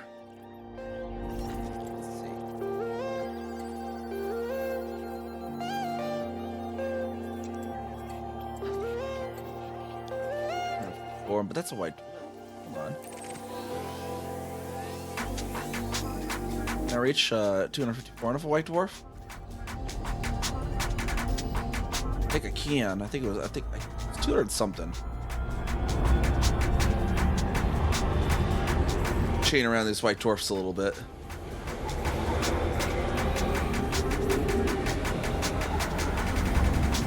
Get a little bit of extra with the Caspian on white dwarfs for sure. It's like 3x, I think. Warning. Frameshift drive operating beyond safety limits. Frameshift drive supercharged.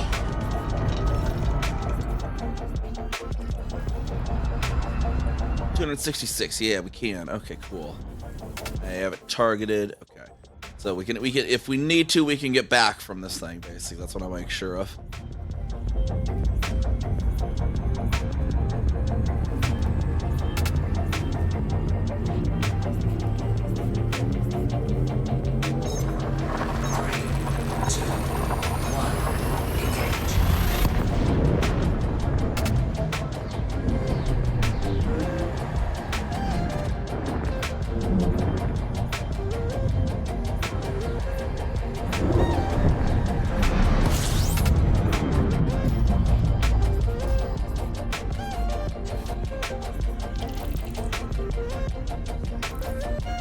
Alright, what do we got here for us? System scan complete.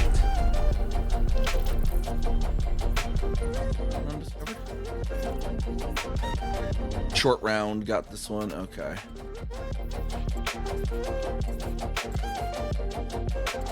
Go back over this way. F. There's the other dwarfs we can chain. Oh, there's a neutron right over there. 318, but it's probably Y junctionable from WBHV. I imagine. Let's do that.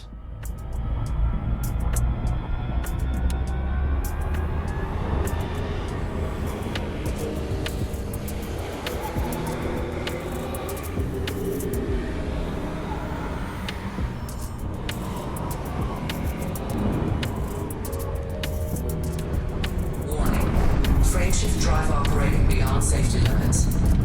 Charged up carefully because it's a white dwarf. Frameshift drive charging.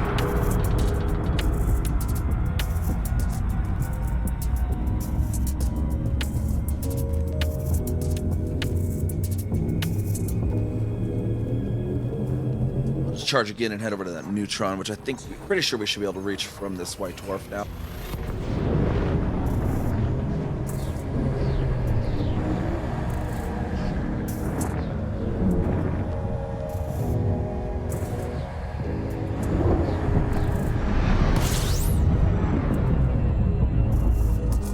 Careful, charge back up.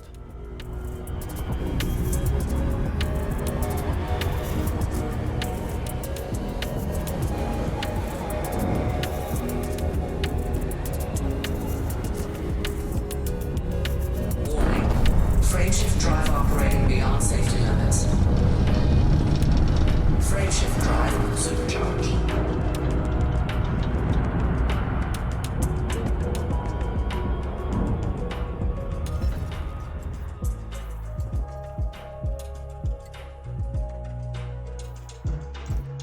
did I put?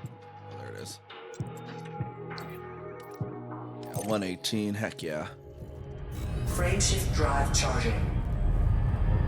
Running up to this neutron now. Slower. Now. 3, 2, 1, engage.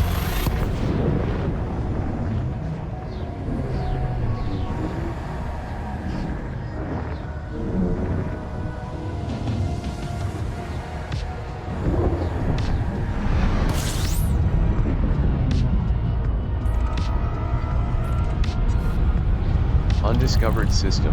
Ooh, undiscovered neutron too. Warning. Frameshift drive operating beyond safety limits.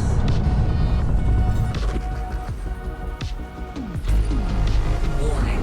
Frameshift drive operating beyond safety limits. Frameshift drive supercharged. Get on out of that cone. Let's scan the system. 3 bodies, it says. So we got 2 icy bodies. Actually, an icy body. And a rocky, or probably all rocky ice. Nothing.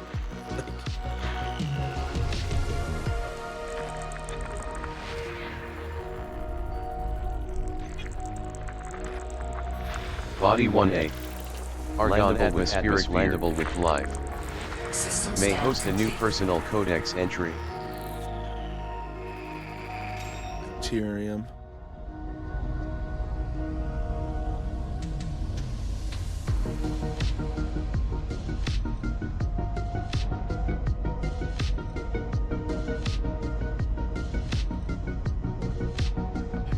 Yeah, my set. Oh.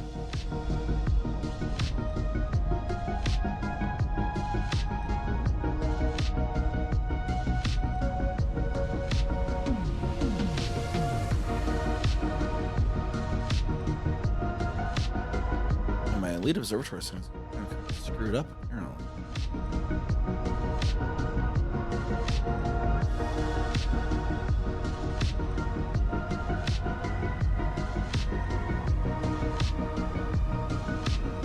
Or if anyone has tried the 500 light year jump in the Caspian, people are talking about it could do it if built right. Yes, I actually, I have discovery on the record lowest Earth-like because I was able to make a 546 light year jump, to a system and then to another system, and I've done 7 or 8 Caspian only systems, yeah, but I got a HD 21503. Down there, it's funny, I can't actually show you the system map because to get out of it I had to self-destruct, so I lost the data of everything but the star. But there's a water world, in this system there's a water world in Earth-like, and it's the lowest Earth-like so far found. And there's I have like a clip and everything in my shuffler of when I got it, because I was just like, huh? But yeah, the EDSM, you'll see I have that record. Alright, so we scanned this. That just had bacteria. Okay. Then where did we enter from? We entered from right up here, I think. I get back to that way. Select the dang thing.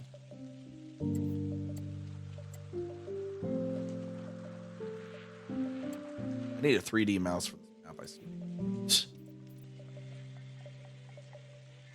635 now. Okay, so that one's too far. Let us see. I don't think I can do a band shot from this.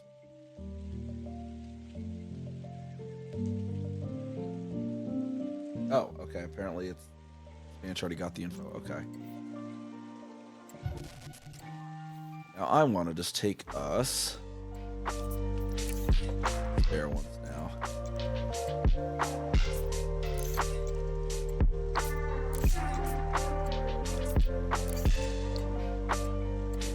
But yeah, on my carrier, I had like 8 Caspians. I built 8 identical Caspians. I've stripped and sold a few of them now that I did my whole expedition down there, because there's a whole bunch of ones that were way down here. that I went and jumped into. Pretty much all of the other ones that I went into weren't terribly interesting. This one was, though. Yeah, I can't get the date out. Yep. I need to get back to our lagoon sector.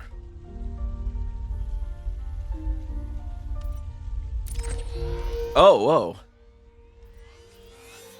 Our colony stations are showing up in the search now, apparently. Interesting, because you can't. There's no pre-existing Dodex. Hold on. Aw. What allows it to show up in there then?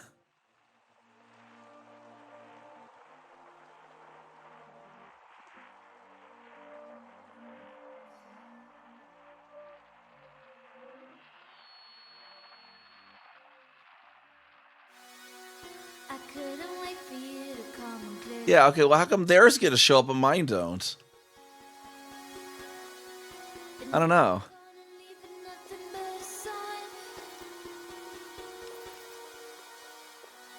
Let's see, because if that's shown up, the lagoons.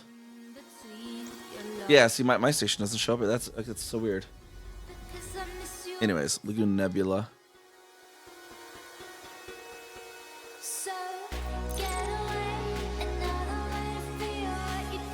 Random generated name for custom. Well, that was definitely a custom one. All mine were custom too, though.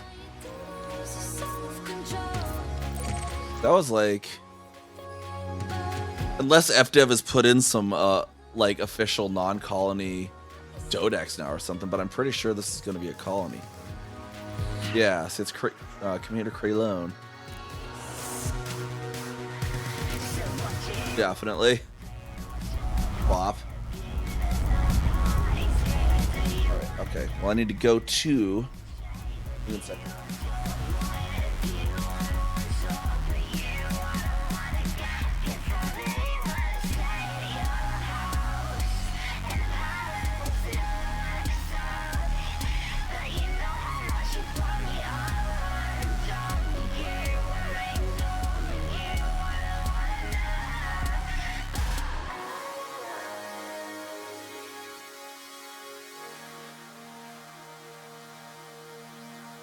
Ah, dang. Okay, so there's not anything near me.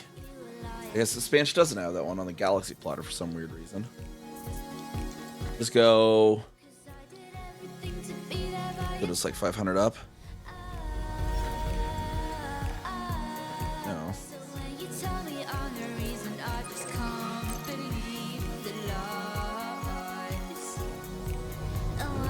Tell me my current system. Thank you. How close to this can I get? Man?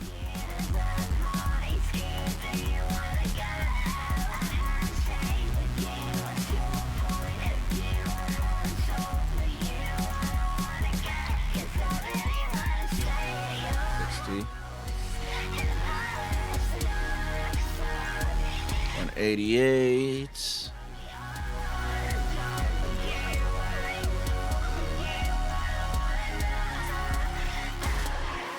There we go. Let's go to that one there.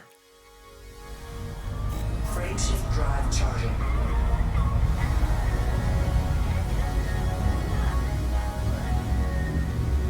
And then we'll hook back up with our original Neutron route. We can definitely get our quick, easy Spanish route back to Lagoon Nebula then from that. 3, 2, 1, engage.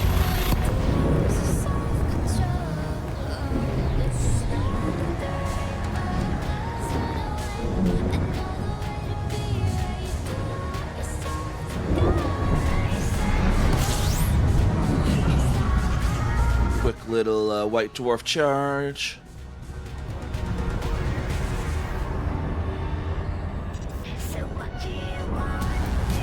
Warning. Frameshift drive operating beyond safety limits. Frameshift drive. We want to get back to Lagoon before we need fuel. I don't want to have to deal with fuel scooping with the size 4 scoop on the Caspian.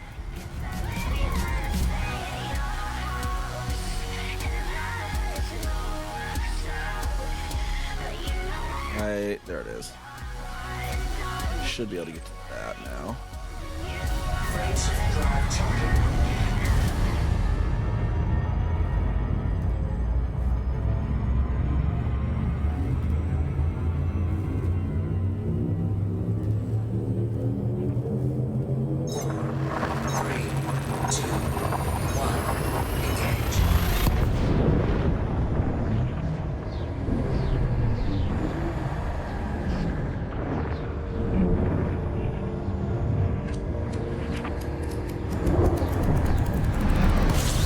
need the SLF2 for my build. That again.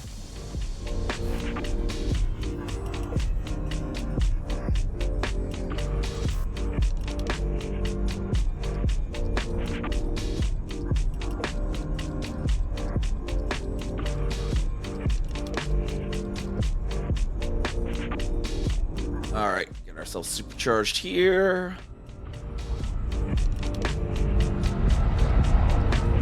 5 jumps back to Lagoon. Frameshift drive operating beyond safety limits. Frameshift drive supercharged. That in there, import that back into our Spanch router.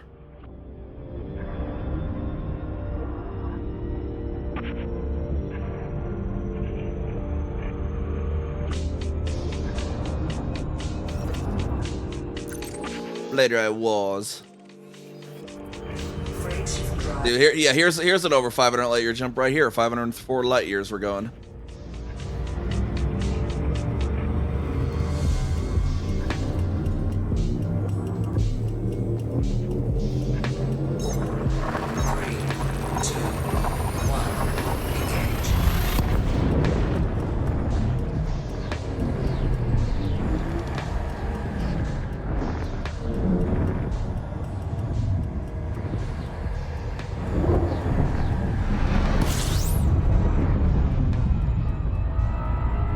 Another neutron jump.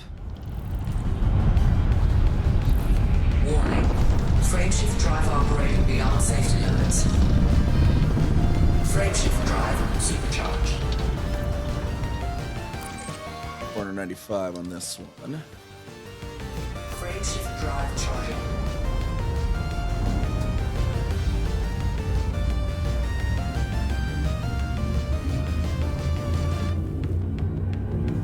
We just totally went like probably like 6,000-7,000 light years. Once we get back to the Lagoon, we'll have gone like 6,000 or 7,000 light years without having to have fueled at all.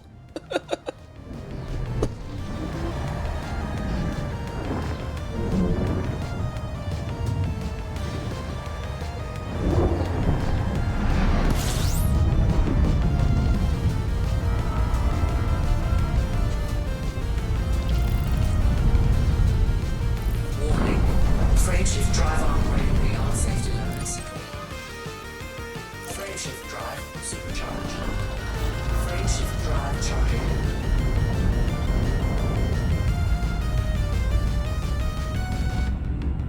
Over the HCL now.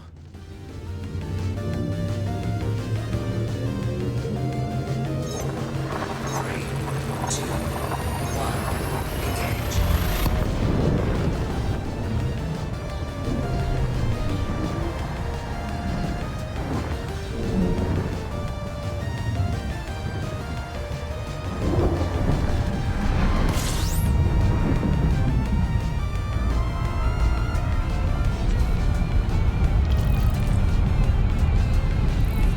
Warning.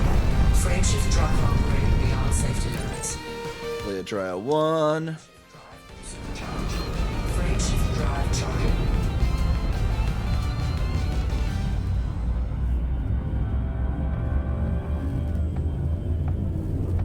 Oh, 707 Commander Gizmo 1. How's it going? How's it going? Welcome on in. 2, 1,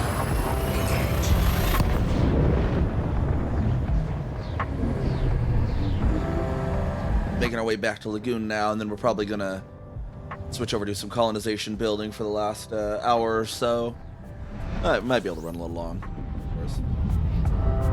Doing an exobiology box survey. Nice, nice. You gonna be on Discworlds 3 then? If you're an explorer. Warning. Frameshift drive operating beyond safety limits. Frameshift drive supercharged. Frameshift drive charging.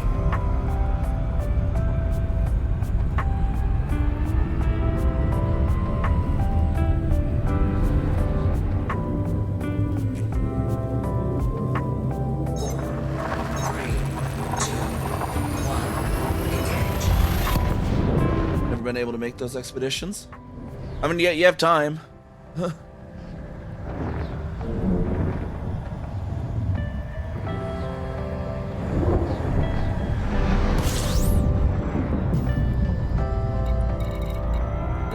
than black, though.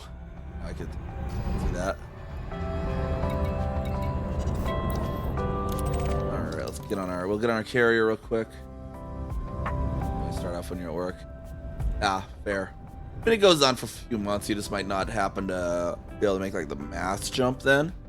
But they'll definitely have like you know, stuff going on, you know, just that you can participate in all hours. Just exploring and all that. If it's like Distant Worlds 2 at least, which it should be. People will be meeting up at all hours of the day at the base camps.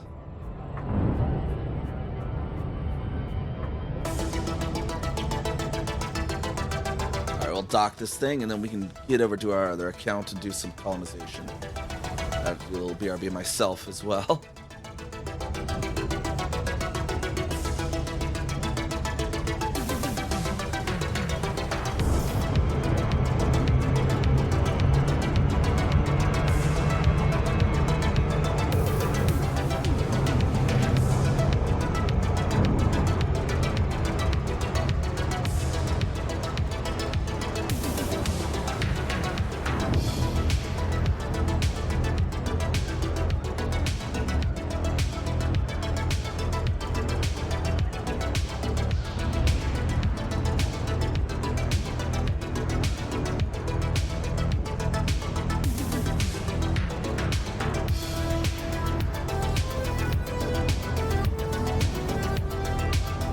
Then we'll have the, because we got our election here starting tomorrow, and then we'll just instantly drop some of our exploration data immediately, give us a head start on that for sure.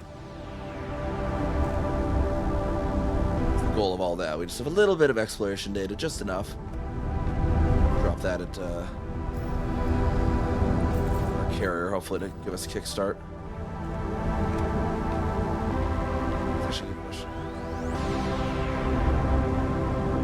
And that might not actually apply. I don't know. It's whatever. It's a fun thing to do.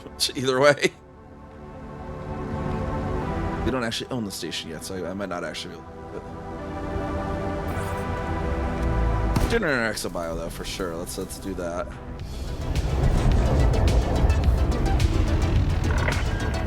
Receive on the census, Commander.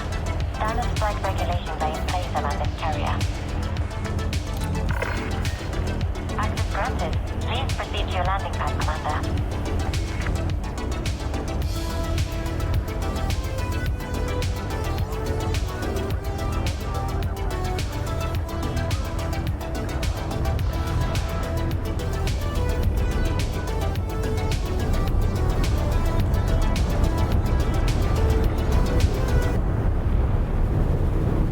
What I'll probably do is I'll just hold the exploration data till we actually obtain the station, and then I'll drop it to give us the after conflict a boost separation. Oh, plus the ads are coming up anyways right on our BRB as it is, so that's decent timing. FC out 5,000 light years. Exobio. Give money in the bank for fees. Yeah. Landing successful. Clear to disembark. Our services are available for use, Commander. Yeah, the past 2 hours, we probably did about 7,000 light years in this thing without needing to refuel. The Caspian is such a large fuel tank.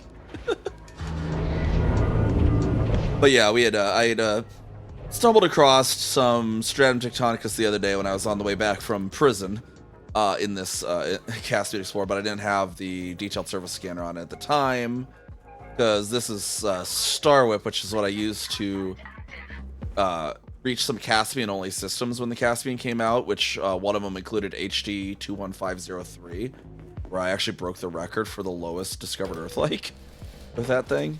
A system that only the Caspian can reach.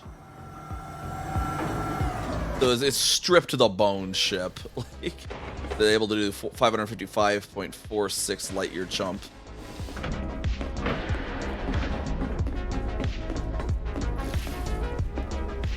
Welcome to You're here to help us. Vista strives to learn everything it can about the cosmos. There we go, 190 million right there in the bag for those 2 scans. Thanks you for your contribution. Alright. I need to do a quick BRB. The ads are hitting in a minute or 2 here as well, so we're gonna switch accounts. So I'm just gonna hit those ads now while I do that.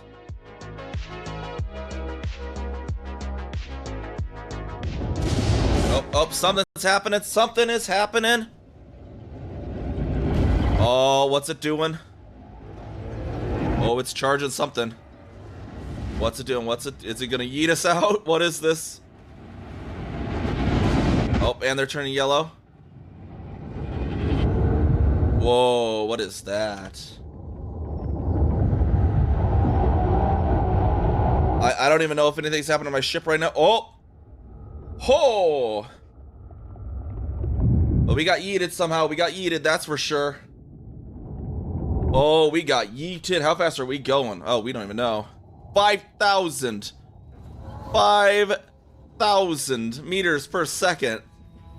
My prediction was right. It was gonna yeet us straight out of the cloud. Oh! Clip that. Do a barrel roll.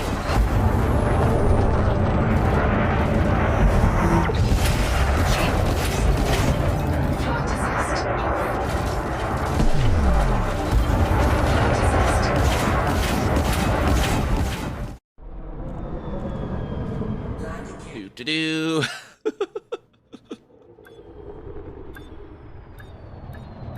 See, we're fine. Plenty of fuel.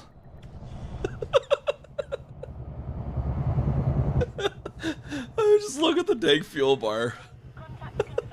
It's like 1 pixel.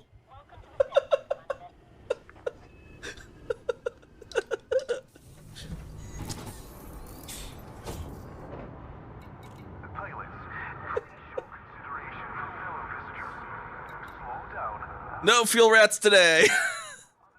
The music back on. So he may have standards. But I'm an actual assassin, and what that means is, see, I take his gun. Got a fight on our hands. How? I took your gun. How do you have your gun? Okay, whatever. You heard nothing, sir.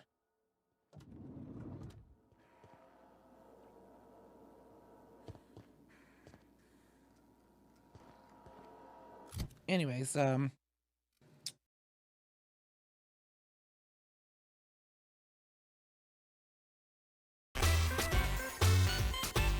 we go. Now we should be getting back in with our other. And we can do a few runs for our asteroid base here.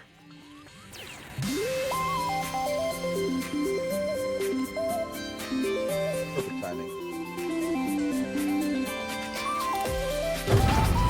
Well, we'll need definitely some steel. I think we filled the steel. We need some titanium, I think. What we're doing here now is we're building out this system here. For Distant Worlds 3, it's going to be because I also run a series of expeditions called Celebration of Early Astronomy. And this system here that we're in is about 50 light years from the launch system of Distant Worlds 3. So this is where we're going to, my group's going to launch their Distant Worlds 3. Then head to Distant Worlds 3 and launch from Distant Worlds 3. So we're going to like do a mass jump from here, head over to their mass jump as a group. So I'm needing to start with some aluminum. Yeah, we're here. Distant World starts right over here. It was just right there. We're just 49 light years away. Right downstairs in the cluster.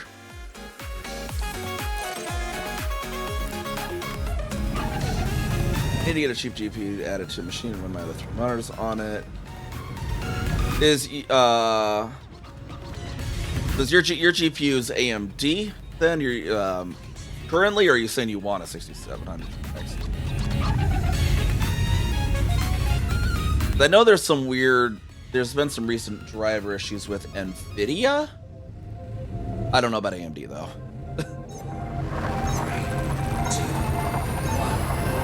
I know one thing to check. You're in Trikey HRWD1. Let me take a look here in a minute. Yeah, I guess one thing to check with GPU crashes too that caught me off guard. on my new computer I built here recently that I wasn't expecting. The VST.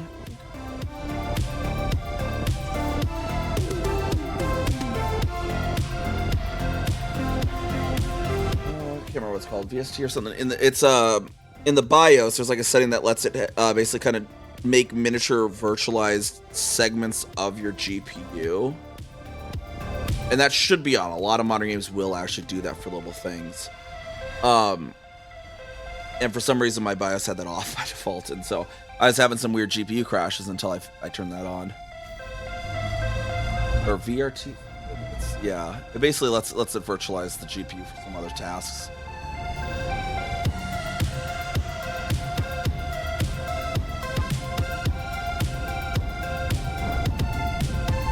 To turn the offload the monitors too. Okay, yeah, that could work. If it's just doing 2D, that shouldn't be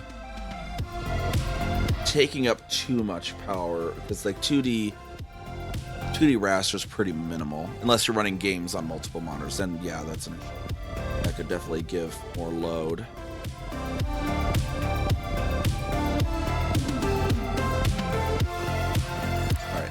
We need to go to this here for our aluminium. Because I kind of in a way, I used to actually run dual on my old build was an X99 platform, and so the i7-6850K that I was running on the old build didn't have an integrated GPU, so I was actually running a 2070 Super with a 980 Ti, and then I eventually popped a 5070 in there and then put the 2070 Super as the bottom, because I run 5 monitors, and so you can only run 4 monitors on a single card because there's only 4 rasterizers on cards. It's, at least mainstream consumer cards only have 4 rasterizers. So it doesn't matter if they have 5 ports, there's still only 4 actual outputs electronically. And so I was using that second card, I was offloading stuff like OBS and my model and stuff on that PC because it was a little bit weaker graphics card before. Now what I'm doing, because I do have the i7-14700K now, which does have an integrated GPU, so I'm using that for one of my monitors.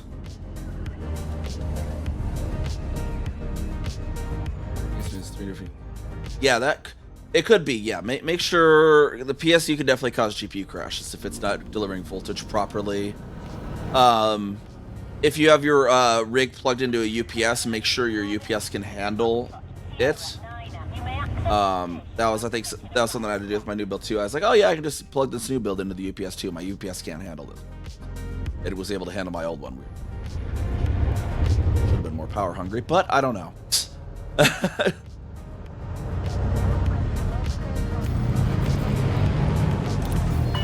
But yeah. Make sure the PSU is good. Make sure the cables are tight. None of them came loose. That kind of good stuff.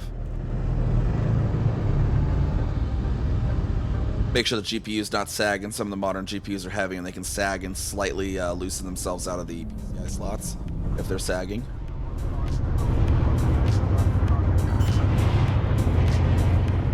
And then sometimes just doing a fresh driver install, just doing a full clean fresh driver install can be what's needed. Sometimes it just gets corrupted somewhere in there. But yeah, don't know what it is for AMD, but I imagine they have the same thing. Like, so with NVIDIA, if you go into your Windows event log into system and then you look for events by its NVL KDRVM or something like that, that are generated by that source in event log, that shows driver errors for NVIDIA. There's probably a similar, I don't know what it'd be for AMD, but there's probably one for AMD. So if like right after, you could probably actually go in there now. If you go into event log, look for like into system, so you'll open event log or event viewer if you're on Windows, and then you go to Windows logs and system, and you want to look for, should be critical, so you can filter that to critical and look back at the date and time about right when your crash is, see if there is anything interesting there. That could give you some hints as well. And right now my own is just full of errors from StreamerBot. It doesn't have a proper TLS credential for something. I don't know. Not really anything in here that's private. Obviously, I don't have a crash though, by any means. So.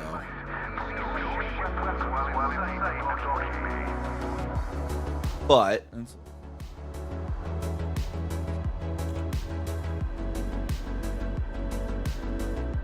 I worked in IT.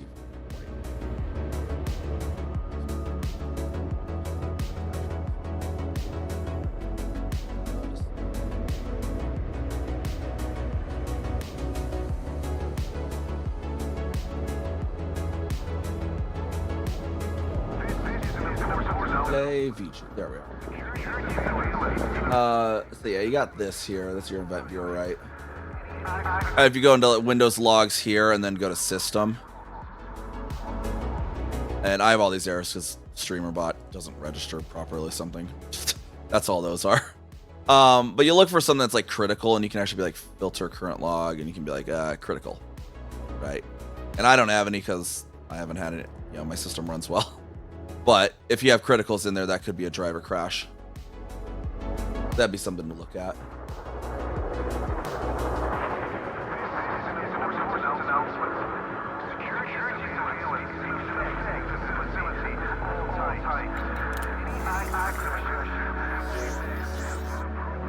Errors could be bad stuff too. Errors aren't necessarily bad stuff. As I said, I knew what all those errors were. It's just StreamerBot doesn't have a LS key. Those only ever show up when I'm running StreamerBot.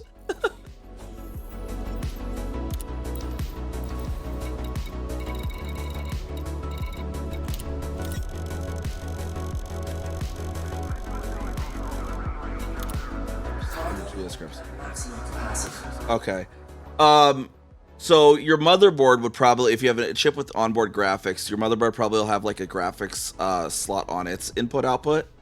That would connect to the onboard on the CPU. If the motherboard has like a VGA or an HDMI, well, hopefully not a VGA. God. Well, actually, mine does have a VGA, but dear God, don't use the VGA if you can help it. But it might have like a DVI, or it might have like an HDMI or a DisplayPort plug on the actual motherboard's I/O panel, and that would pull from the onboard, the processor's integrated GPU instead of the dedicated GPU. That'd be how you would use a CPU's one. That's how, like, how mine, if you're like back of my computer, there's 4 that are plugged into the back of my 5070, and then there's one that's plugged into the motherboard, and that's the one, that's my top left monitor, which goes off the CPU. Which the fishing game, I actually have it set up that the fishing game offloads too. Your way is cleared for departure. And that actually offloads onto that onboard GPU even.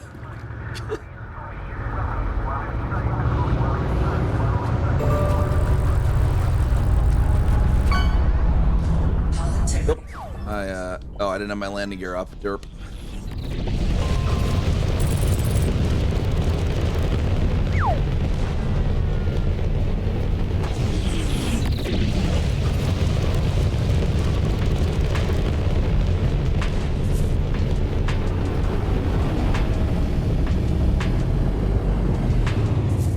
One thing with Elite Dangerous, though, to be aware of if you do run dual GPU, is every once in a while when you alt-tab and then you try to alt-tab back in, and it's completely random, and it seems to be CPU performance based, but every once in a while, it'll just decide it's supposed to be rendering on the other GPU, and it fucks shit up, basically, because of that.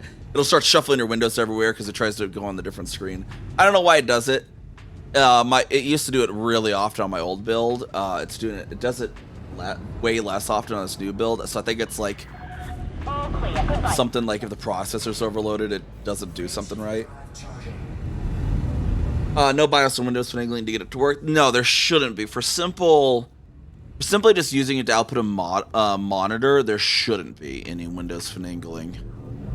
If you want to like have certain program, like a 3D program like like that, how I have that fishing game, there could be some finagling. But if you're just wanting it to be another like screen, it should be pretty simple. You should just be able to plug it in.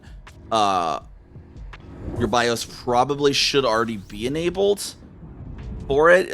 Technically, you can turn them off in the BIOS, so you might have, or it might have been enabled, but by default, those are usually turned on, because if you have a, it's a lot of times it's meant to be a backup. If your graphics card stops working, you can then use that to troubleshoot stuff. So usually by default, that's still on and available. Let's see if I can show you something. There should be a way that it shows up. Something I don't remember. Oh, jeez. That's way too much. Right. Okay. So.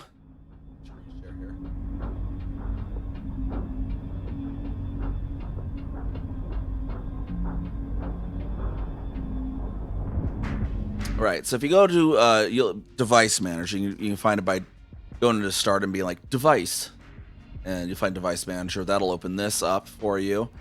And if you go to display adapters, if it's already being recognized by Windows, it should show in there in addition to your dedicated graphics card. Like for me, I my onboards is the UHD 770, and then I got my 5070. And then the other weird thing you can do, we can pop into settings here. This one's some finagling you might not need to do, but if, like, say I told you I had that fishing game on another one, on this monitor over here, if you did want to have like a 3D, another, like, play 2 games at once, you can have one rendering on that other one if it's a light game. You could come in here and be like, oh, I want that on the power saving GPU. And that's how I have it, that the fishing game here goes to that.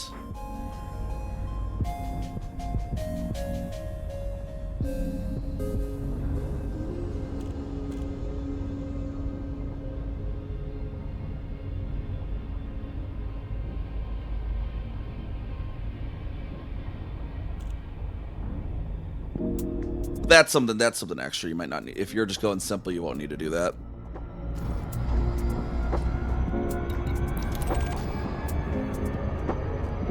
But yeah, I mean, easy enough way to test is just take the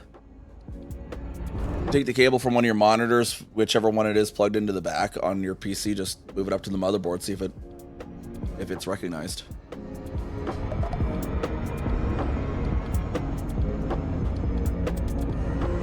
Yeah, for like Twitch, third-party apps, yeah, that should be fine. When you open a browser on it, it'll just naturally, whatever window it's on, it'll just borrow from it.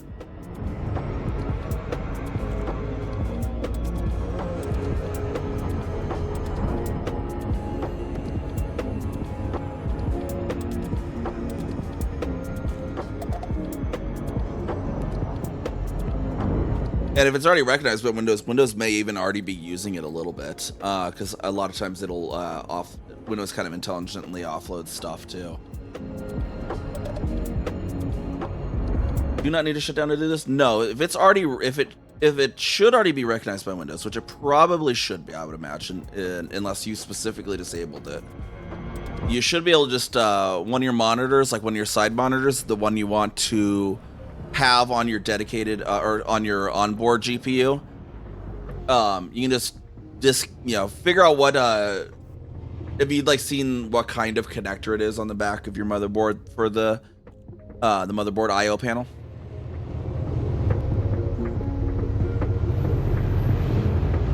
As long as you have the right cable, and if it's the same, you can just kind of take that cable and move it up to the motherboard, and it should work. If it's a different connector type, you might have to find a different cable, but if it's like DisplayPort on your graphics card and DisplayPort on your motherboard, just pop, and pop out of one, pop into the other, and it should just recognize.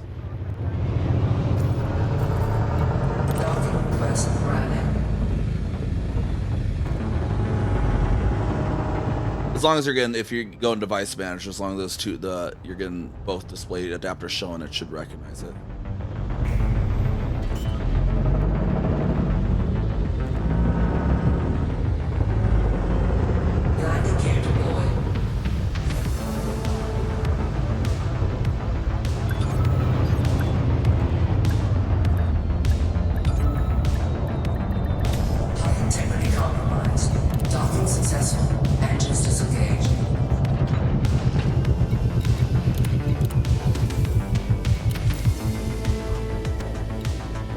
more aluminium.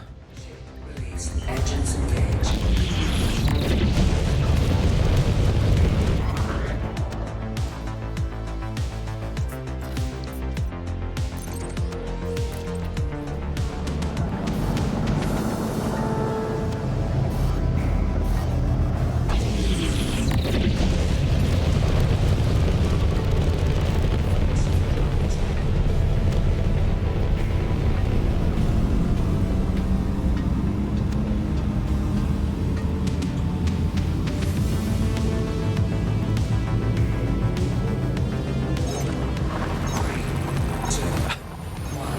Yeah, I built recently because it's actually really funny how I built my last build.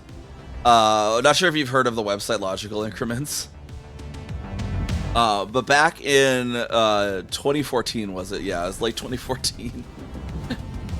I went to Logical Increments, which has like a table of like here's like the best bang for your buck for this budget, and it like goes all the way up to monstrous, which is just like their descriptions like there's no reason you should be building this, but you've lost all sanity. But here you go.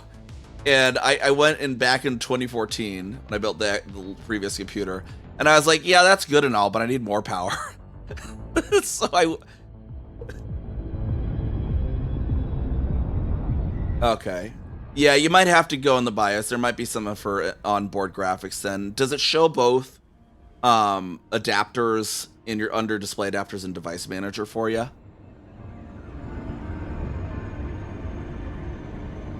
You might also have to go into the that settings display too.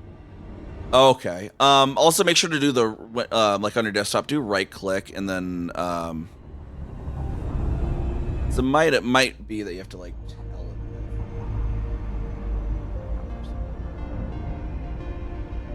it. You know where you configure the displays, right? When you right click to go to display settings, it shows the 1, 2, 3, 4, 5.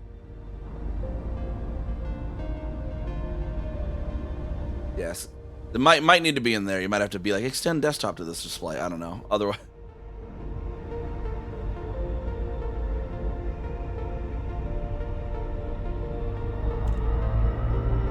Sometimes it auto-pops. Sometimes you have to tell it that you plugged a monitor in.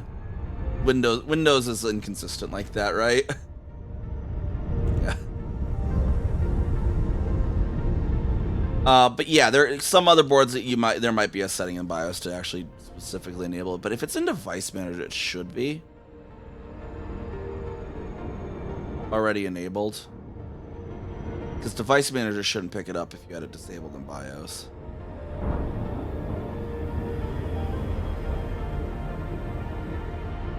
Oh, you got it figured out? Okay.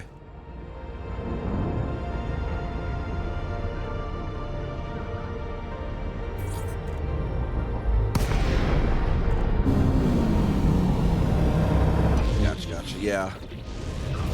Yeah, check the display settings. You might just have to tell it to extend to that display. You might need to, if you haven't used it before, there might be like an AMD integrated graphics driver that you need to install or something too. Because yeah, for mine too, like I had to install the Intel graphics driver, which if I wasn't going to be doing this, I wouldn't have installed. And so that could be a case where you don't have the actual integrated graphics driver installed. That could be a thing too.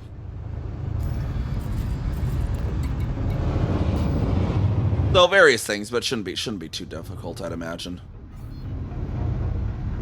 But yeah, yeah, it was really funny on my last build at the Logical Increments. They had it as they're like, oh yeah, the insane monstrous build. It's you know, i7-6850K and an EVGX 99 classified motherboard and 2 GTX 980 Ti's and SLI and a 120 gig SSD because they had just coming out at that time. And I'm like, yeah, that sounds all good, but what if I put 3 980 Ti's and SLI? What if I put 4 SSDs in RAID 0? Contact confirmed. Engaging docking restraints. Enjoy your stay at our facility, Commander. That was my previous build when I first built it. It was just it was outside of Logical Increments table. It was just ridiculous.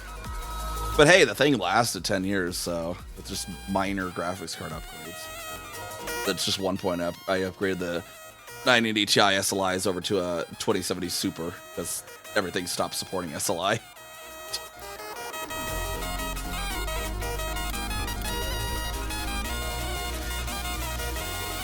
Yeah, it's like at the first, yeah, the two 980 Ti's and SLI, and then I had 680 GTX 680 in there as a PhysX card and spare monitor card, and then eventually it turned into a 2070 Super with the 980 Ti in there. But yeah, at one point it had 3 GPUs in that freaking thing.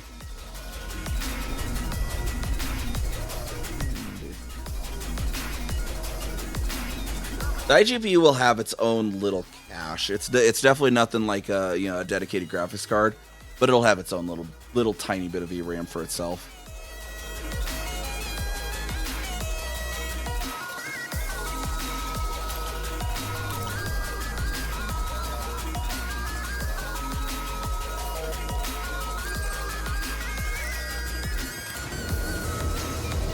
You definitely don't want to be buying RAM right now. Have you seen those prices? They're skyrocketing like silver and platinum. I looked at the platinum price last night and I just got sad. I mean, so back before COVID, I had bought a troy ounce of platinum, right at the start of COVID. And then for $700, troy ounce of platinum. And then at some point during COVID, it shot up to like $950, so I sold it. So I made some profit on that now. But oh my god, if I had held on to that thing until today, I would have made over $2,500 in profit because platinum's up to $2,700. Like, so freaking. Oh yeah, DDR4. Yeah, DDR5 prices are through the freaking roof right now.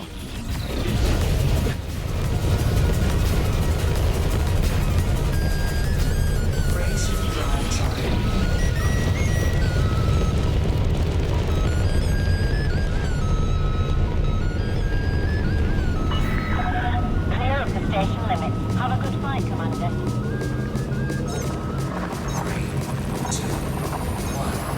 So sad about the silver too, because I had a good like 20-30 troy ounces of silver too. That would have been like a few $1,000s now.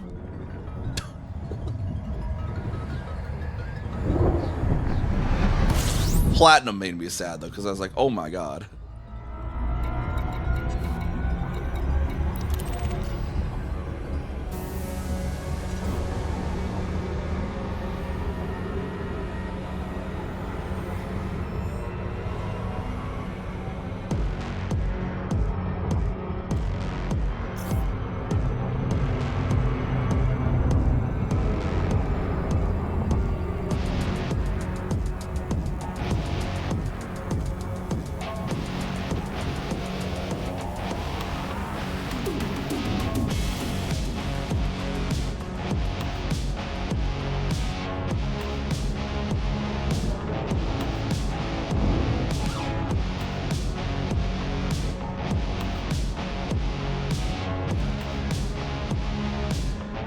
I don't think DDR4 is going up as. I think DDR4 has had a little bit of a price jump just from some people going back to it. I had to keep looking because I have a random spare 16 gig DDR4 stick laying in my closet.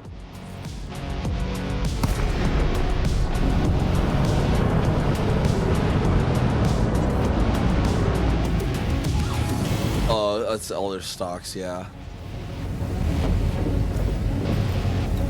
Yeah, I was the same way with precious metals, because I used to have a whole bunch of gold and silver and platinum. Well, not really gold. I did silver and platinum mainly, but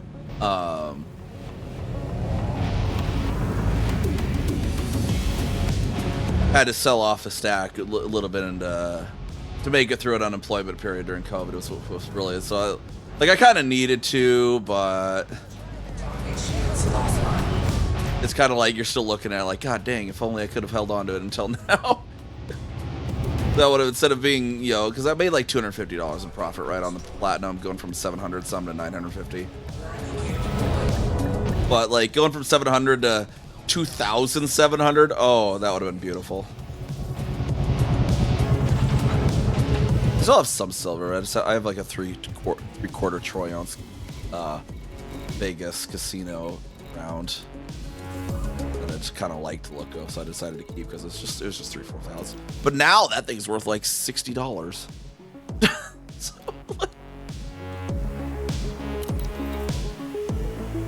I bought it for 13. So yeah, there's a little bit something there, but not much.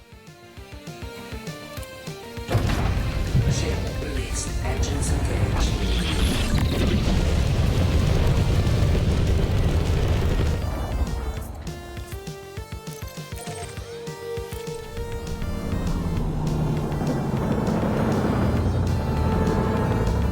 Yeah, like Nvidia just going, TSMC stocks going crazy. Or just like, yo, wish like just stockpile DDR5 RAM like Boolean. that would have been a move.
Arcs became crypto. Oh, jeez. Yeah, let's not no crypto in our game. I don't have to deal with crypto mining to buy ship skins.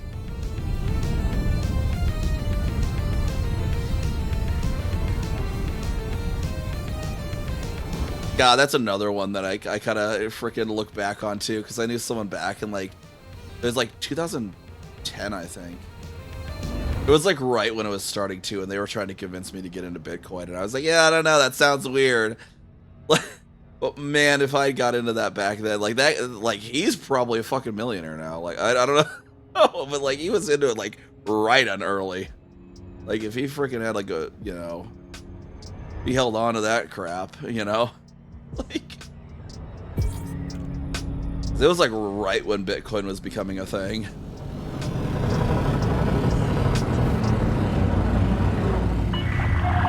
Zorgan Peterson, Foxtrot, Sierra 9, request docking permission prior to touching down.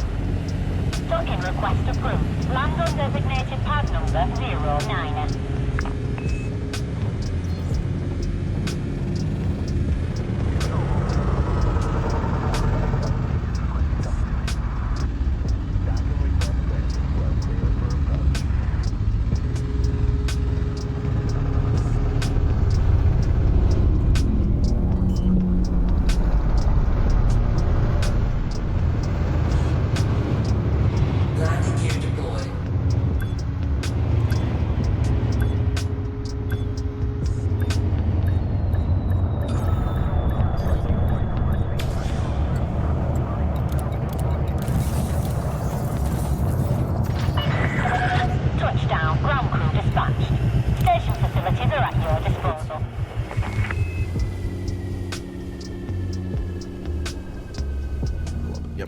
Full load of aluminium.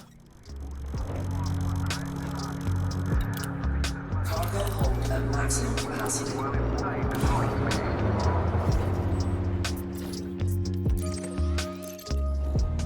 to make a miner for Bitcoin in 2014.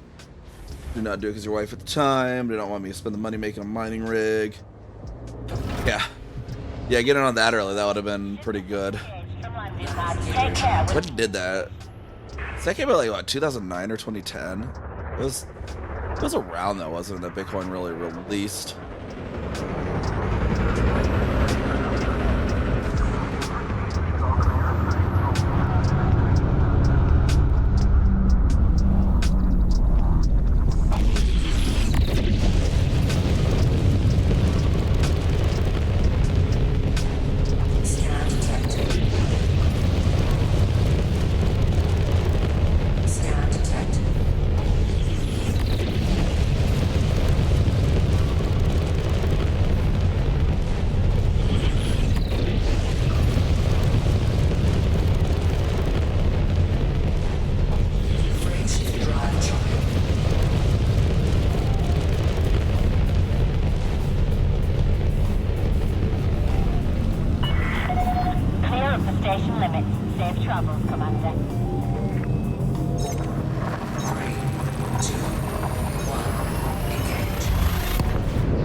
Yeah, it was just like an idle miner rig.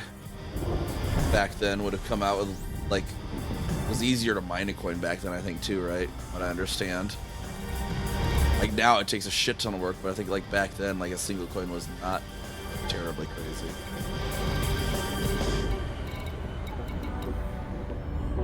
It's like as it gets further down the chain or whatever, it has to calculate even more to get one or something.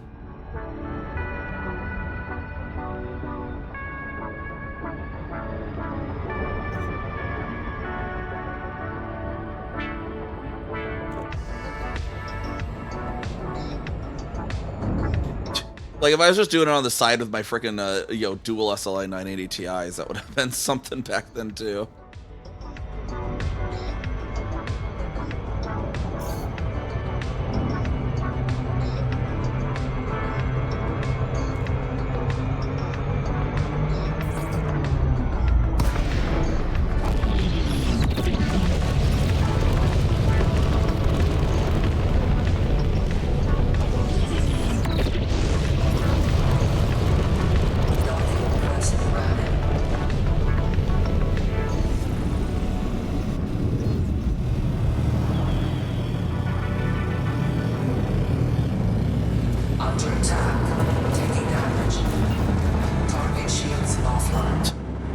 I love when they drop in and just get immediately evaporated by the station.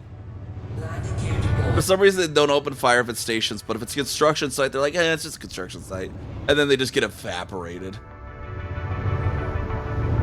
Yeah, right. It's just, yeah, you always like, but what if in the 90s I invested in Google? You know, there's always so many things.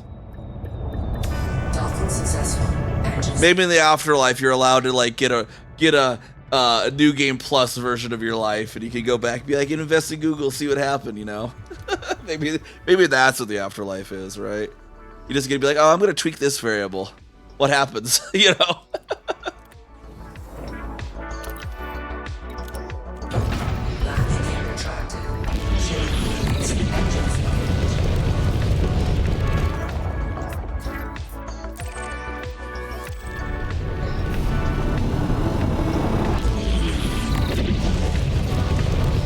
Just get access to your infinite parallel universe versions of yourself with New Game Plus mode enabled.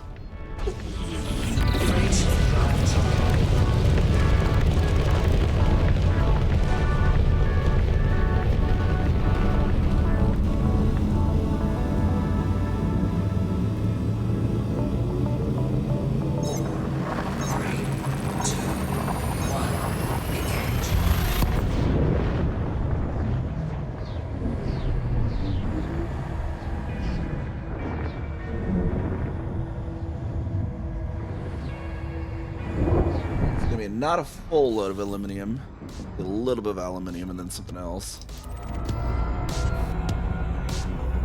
We only need 1207 aluminium now. And I think titanium next.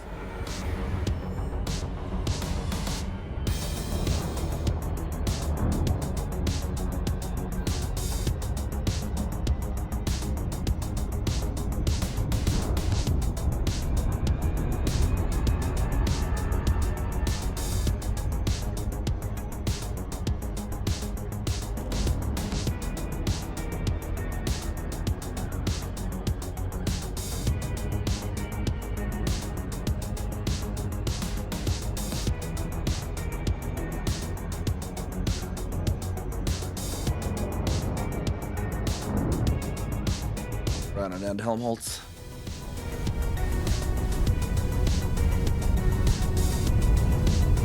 Leaving a list, get the asteroid base to 50% today, perhaps.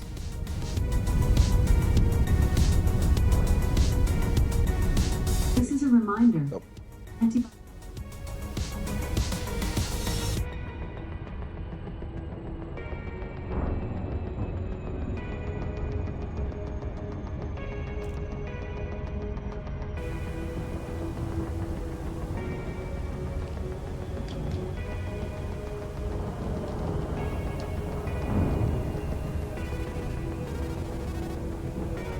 Oh, C'est La Vie? Yeah, that's...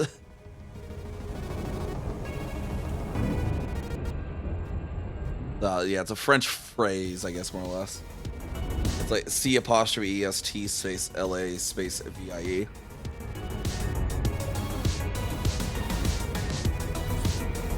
I was trying to figure out what you were saying, then I had to kind of like say it out loud in my head. Like, not really out loud, but I was like, Salavi? Oh, Salavi.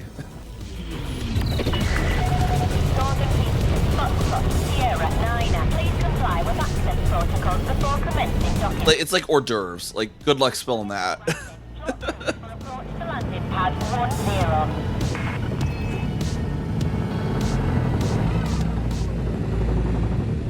Or getting in America to spell Neve.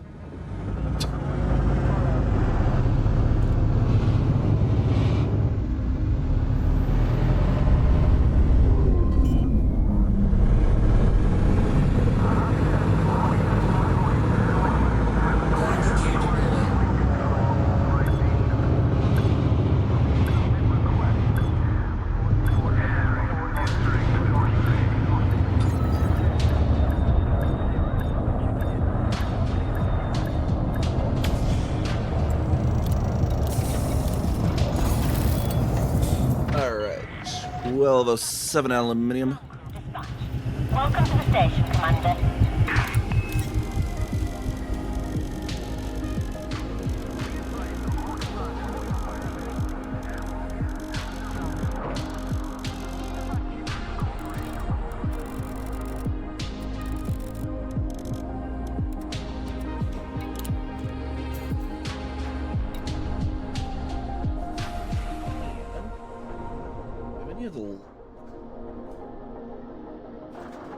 I can fit within the 100.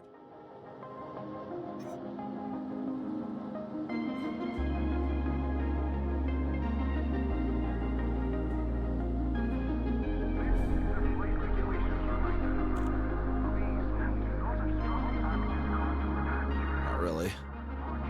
We definitely need some titanium now. Cargo hold at maximum capacity.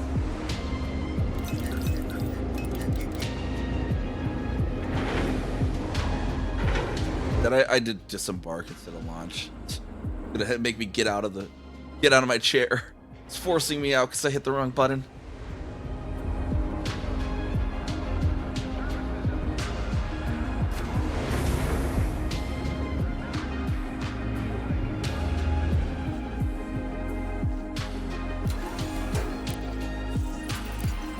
Get right back in there. Don't need to do that.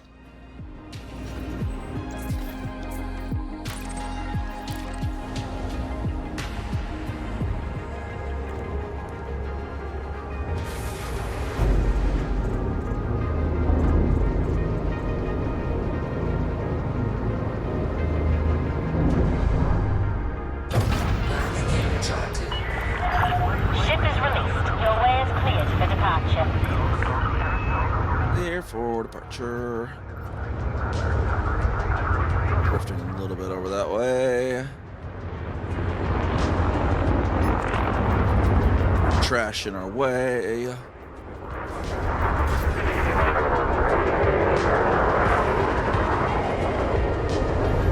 Landing a new site for Tussock Skin, and nice.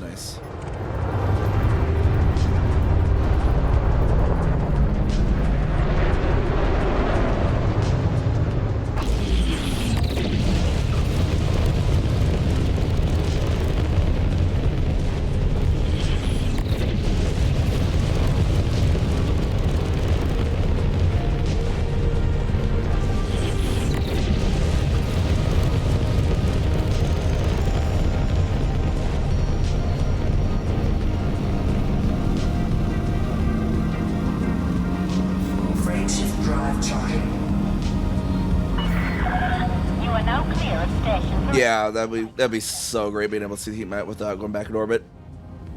The other thing that I think would be great too is like just being able to see the like latitude longitude lines somehow, like too. So I could just like instead of having to like if you're looking for a specific latitude longitude, you have to like go and like start like flying around at degrees until you find the area. Like if you could just be like have a thing where like red lines in the grid in your equator, because you get that and just be like, okay, that's you know, 10, 20, 30, 40, you know, on that, and then blah, blah, blah.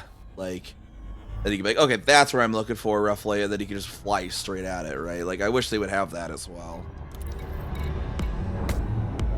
Sometimes if you're ever looking for a specific latitude, longitude for, like, a feature, like, someone's like, there's a really cool mountain at this location. Or, like, we're probably going to see in Discworld, so, you know, they'll have their official base camps on the surface of some planet somewhere, and they'll just be coordinates.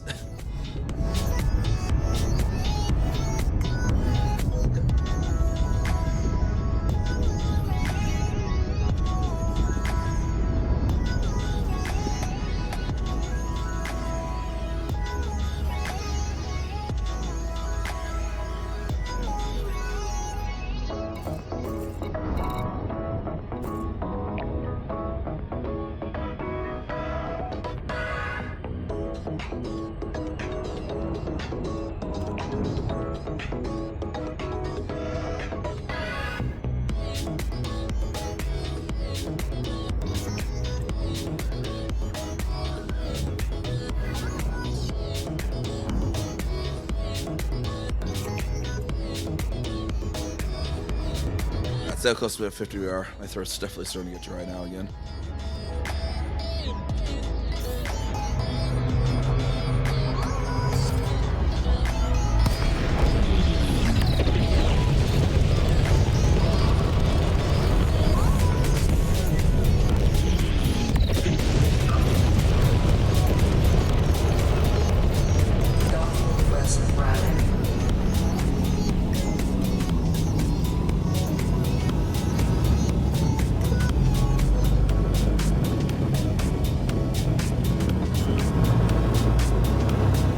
I don't know, over to 04.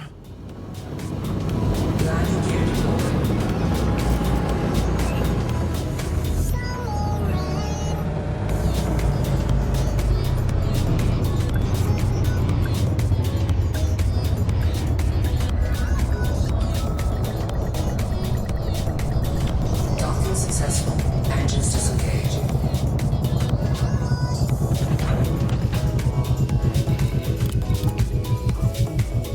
47%. Let's try to get to 50.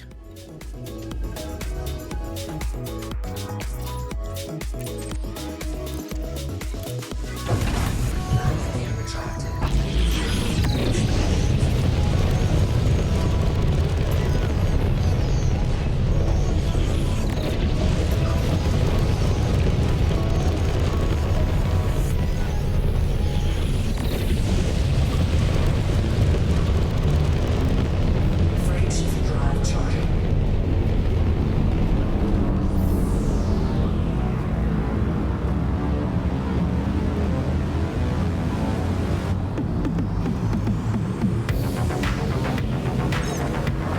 Right, back over to 2 mass.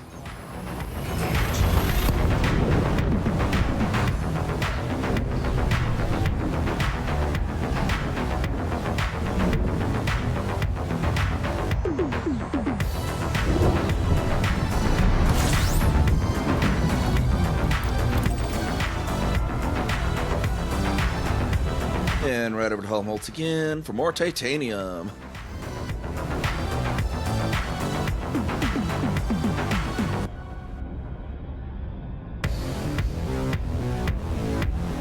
What? Yeah. Why do asteroid bases take so much material? It's not like we're building the outside of the station. We're just building the inside out of a hollow rock.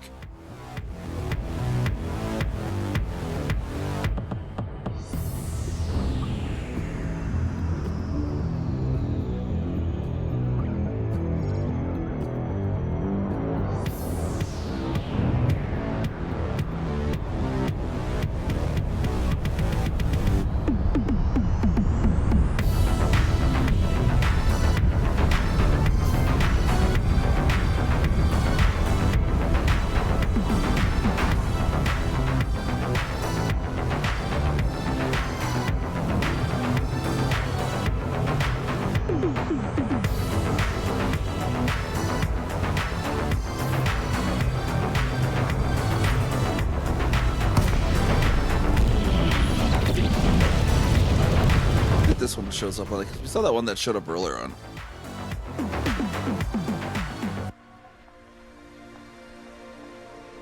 Yeah, see, it doesn't even...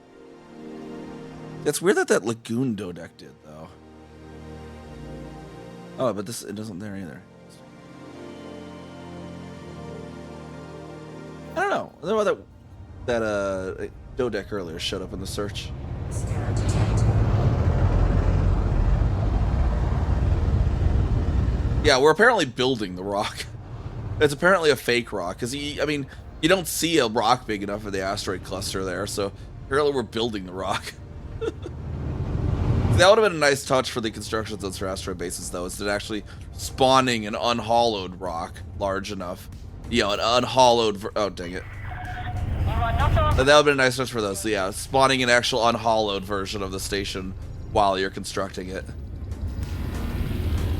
Because it's like, otherwise, like, are we building the frickin' rock? What are we doing? Access permitted. Plot route for approach to landing pad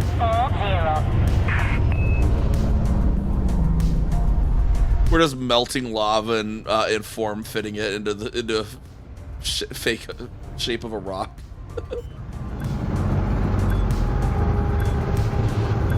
Hull temporarily compromised.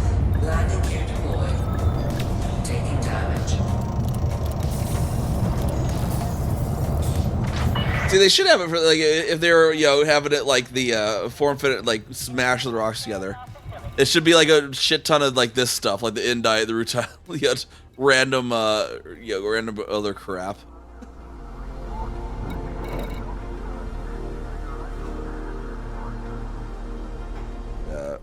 Pretty sure we need much more titanium.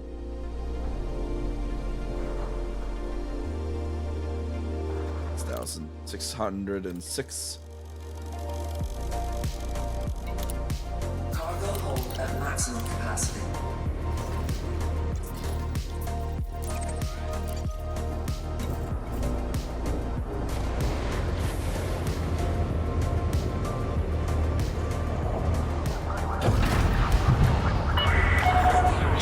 See, I originally started playing the squadron that built their own asteroid station back in 2017.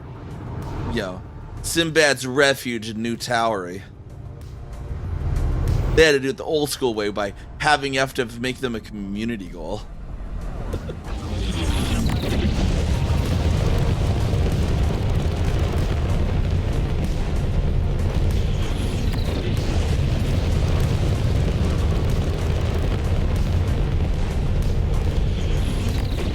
Yeah, I don't know if the significant amount of gravity would be at the size those asteroid bases are. I don't know if that'd still be big enough yet.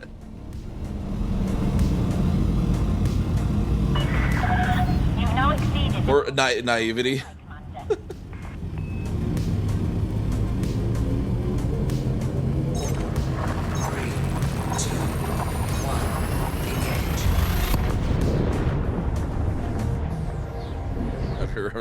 Yeah, no, I just thought it's like, oh, naivety, Red Stew.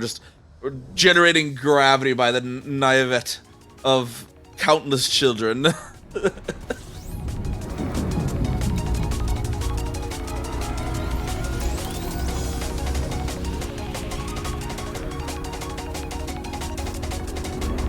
This little boy here, he is so uninformed in the ways of the adult world that he generates his own gravity field from his own sheer naivete. That'd be so weird. Such a weird sci-fi thing, too. So cursed. Also just feels like something Doctor Who would do. Generating gravity from the naivety of children. I don't even know why that came into my mind. Sounds like the kind of cursed thing that show would come up with, though.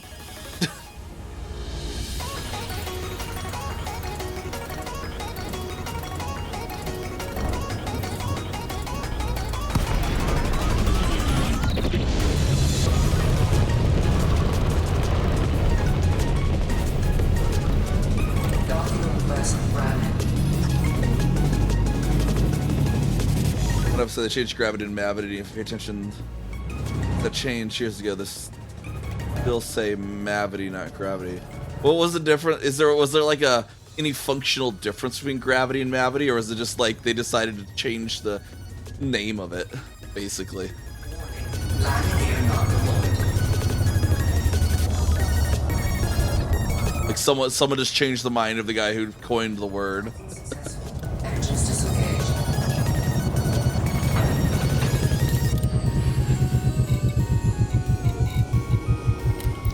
There you go, 50%. Well, we'll take it slightly past 50 then. Release. Engines engaged. Frameshift drive joint.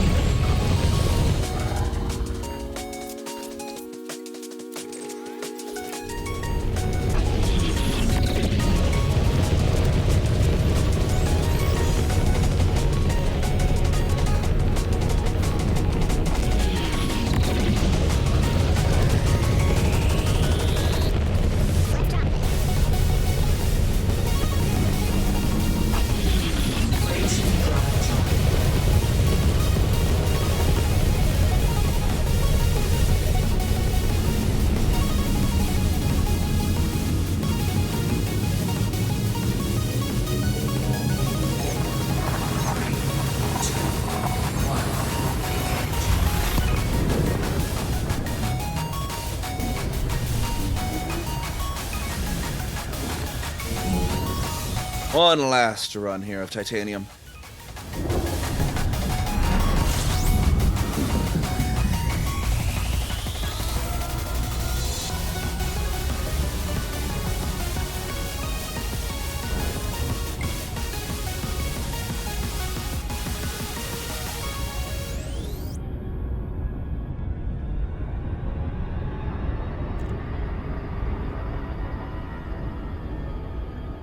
Right on in here.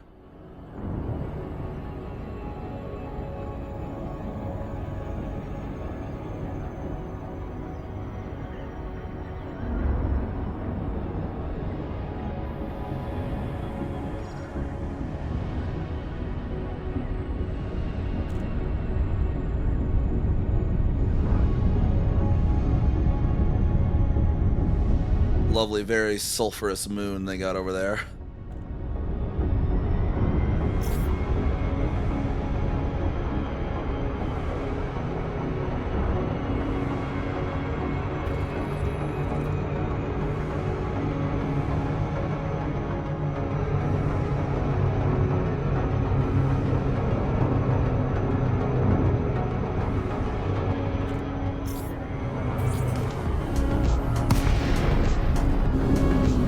Yeah, Isaac dude. Oh yeah, I was gonna say that basically they just changed the mind of the guy who coined the term into something else. That's funny. Request docking permission prior to touching down.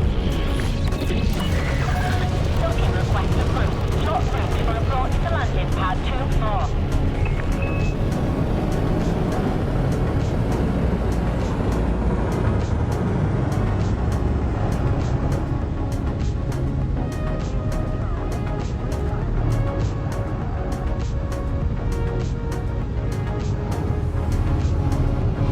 Yeah, the Scan detected. keeping all the time travel in that series, the writers was been an absolute pain for all the writers to keep all of it straight. I think years ago, one of the cons I staffed, did contract work for. I was liaison for one of the Doctor Who writers. I don't remember which one though offhand. I'd have to look it up. You're on the deck. Engaging docking restraints. Enjoy your stay at our facility, Commander.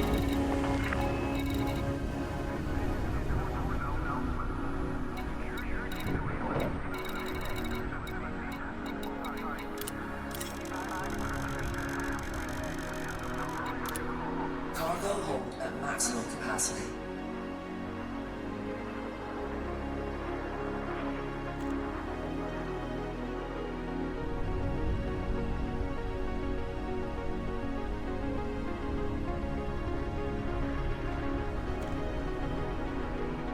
I don't remember which year it was.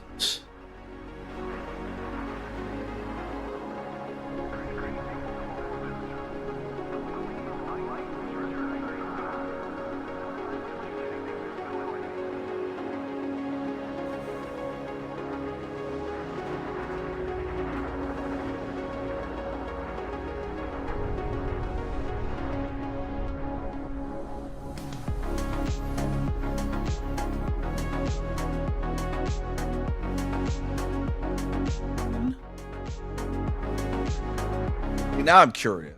Okay, yes.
Okay, we got the titanium. I don't remember which year it was, but I can't find it.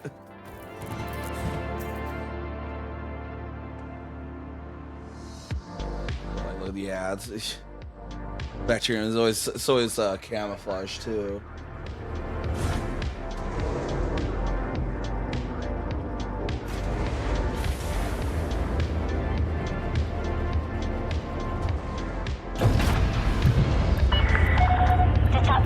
There we go. There we go. I found his Paul Cornell.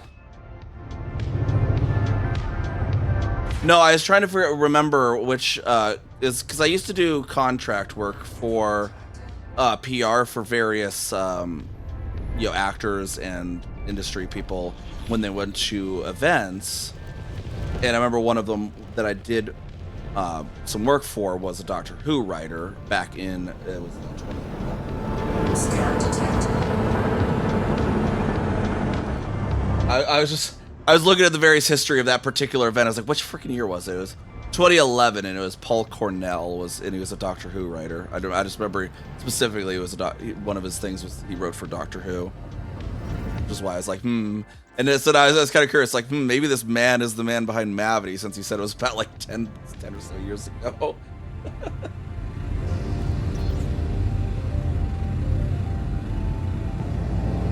Well, I don't know if he was. I just was looking up the name that I did like some work for, basically.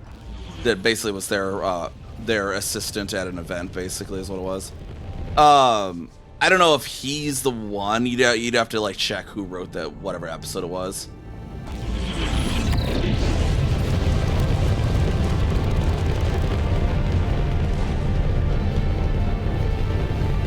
Google Doctor Who Mavity episode.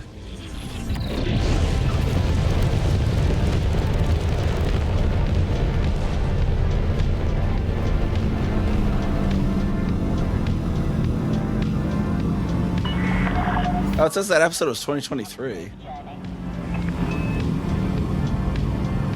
Unless it was, I don't know. You'd probably know more than me.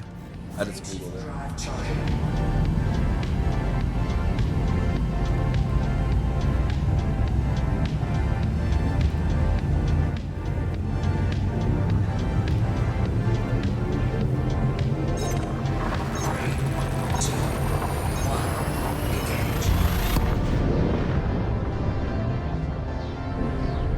Okay, yeah, no, it's probably Wild Blue Yonder in 2023, written by Russell Dawes and Thomas Kingsley. So not the guy that I have.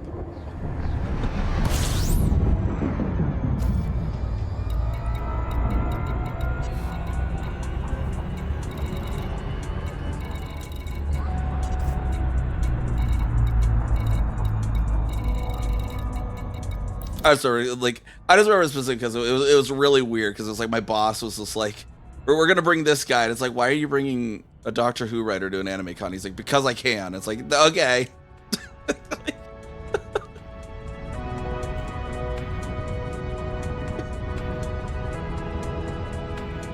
Because he was like a huge Doctor Who fan. It's like he totally just. I think it was something too. Like he couldn't make it to the local sci-fi convention later that year, but he was like free at the time of the anime con. So since my boss like did contracting for both of them, he's like, well, why don't you just come to this one then? I think is what it actually was.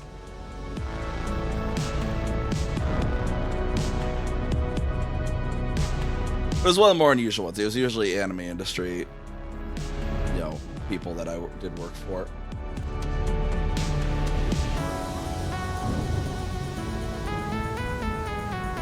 Just due to the nature of the companies that I contracted with was mainly Funimation and ADV.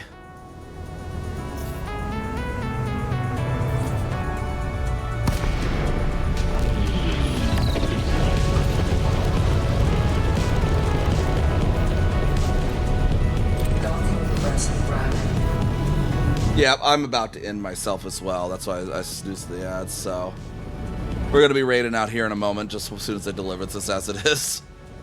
Because I also need rest. It's 3:30 for me, too.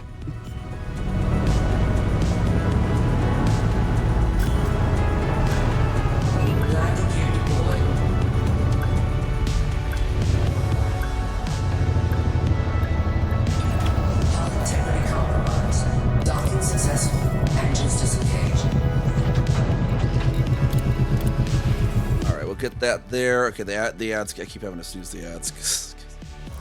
And then we got in a rabbit hole and I just snooze them more. So let's get this going. We got our raid message there.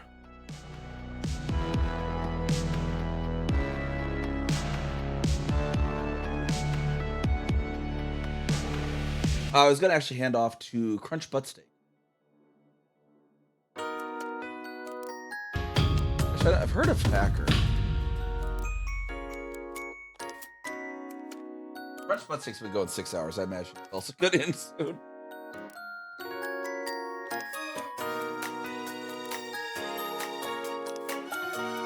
I don't think I've rated Havacker before. How long is it? Yeah, I just noticed Crunch Butt Steak's been like 6 hours, so I imagine that we rate in and he'd probably rate out.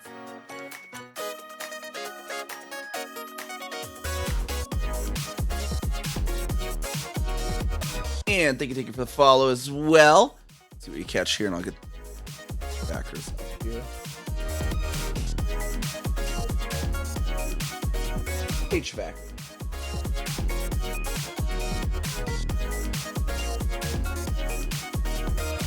All right, yeah, let's go head over there.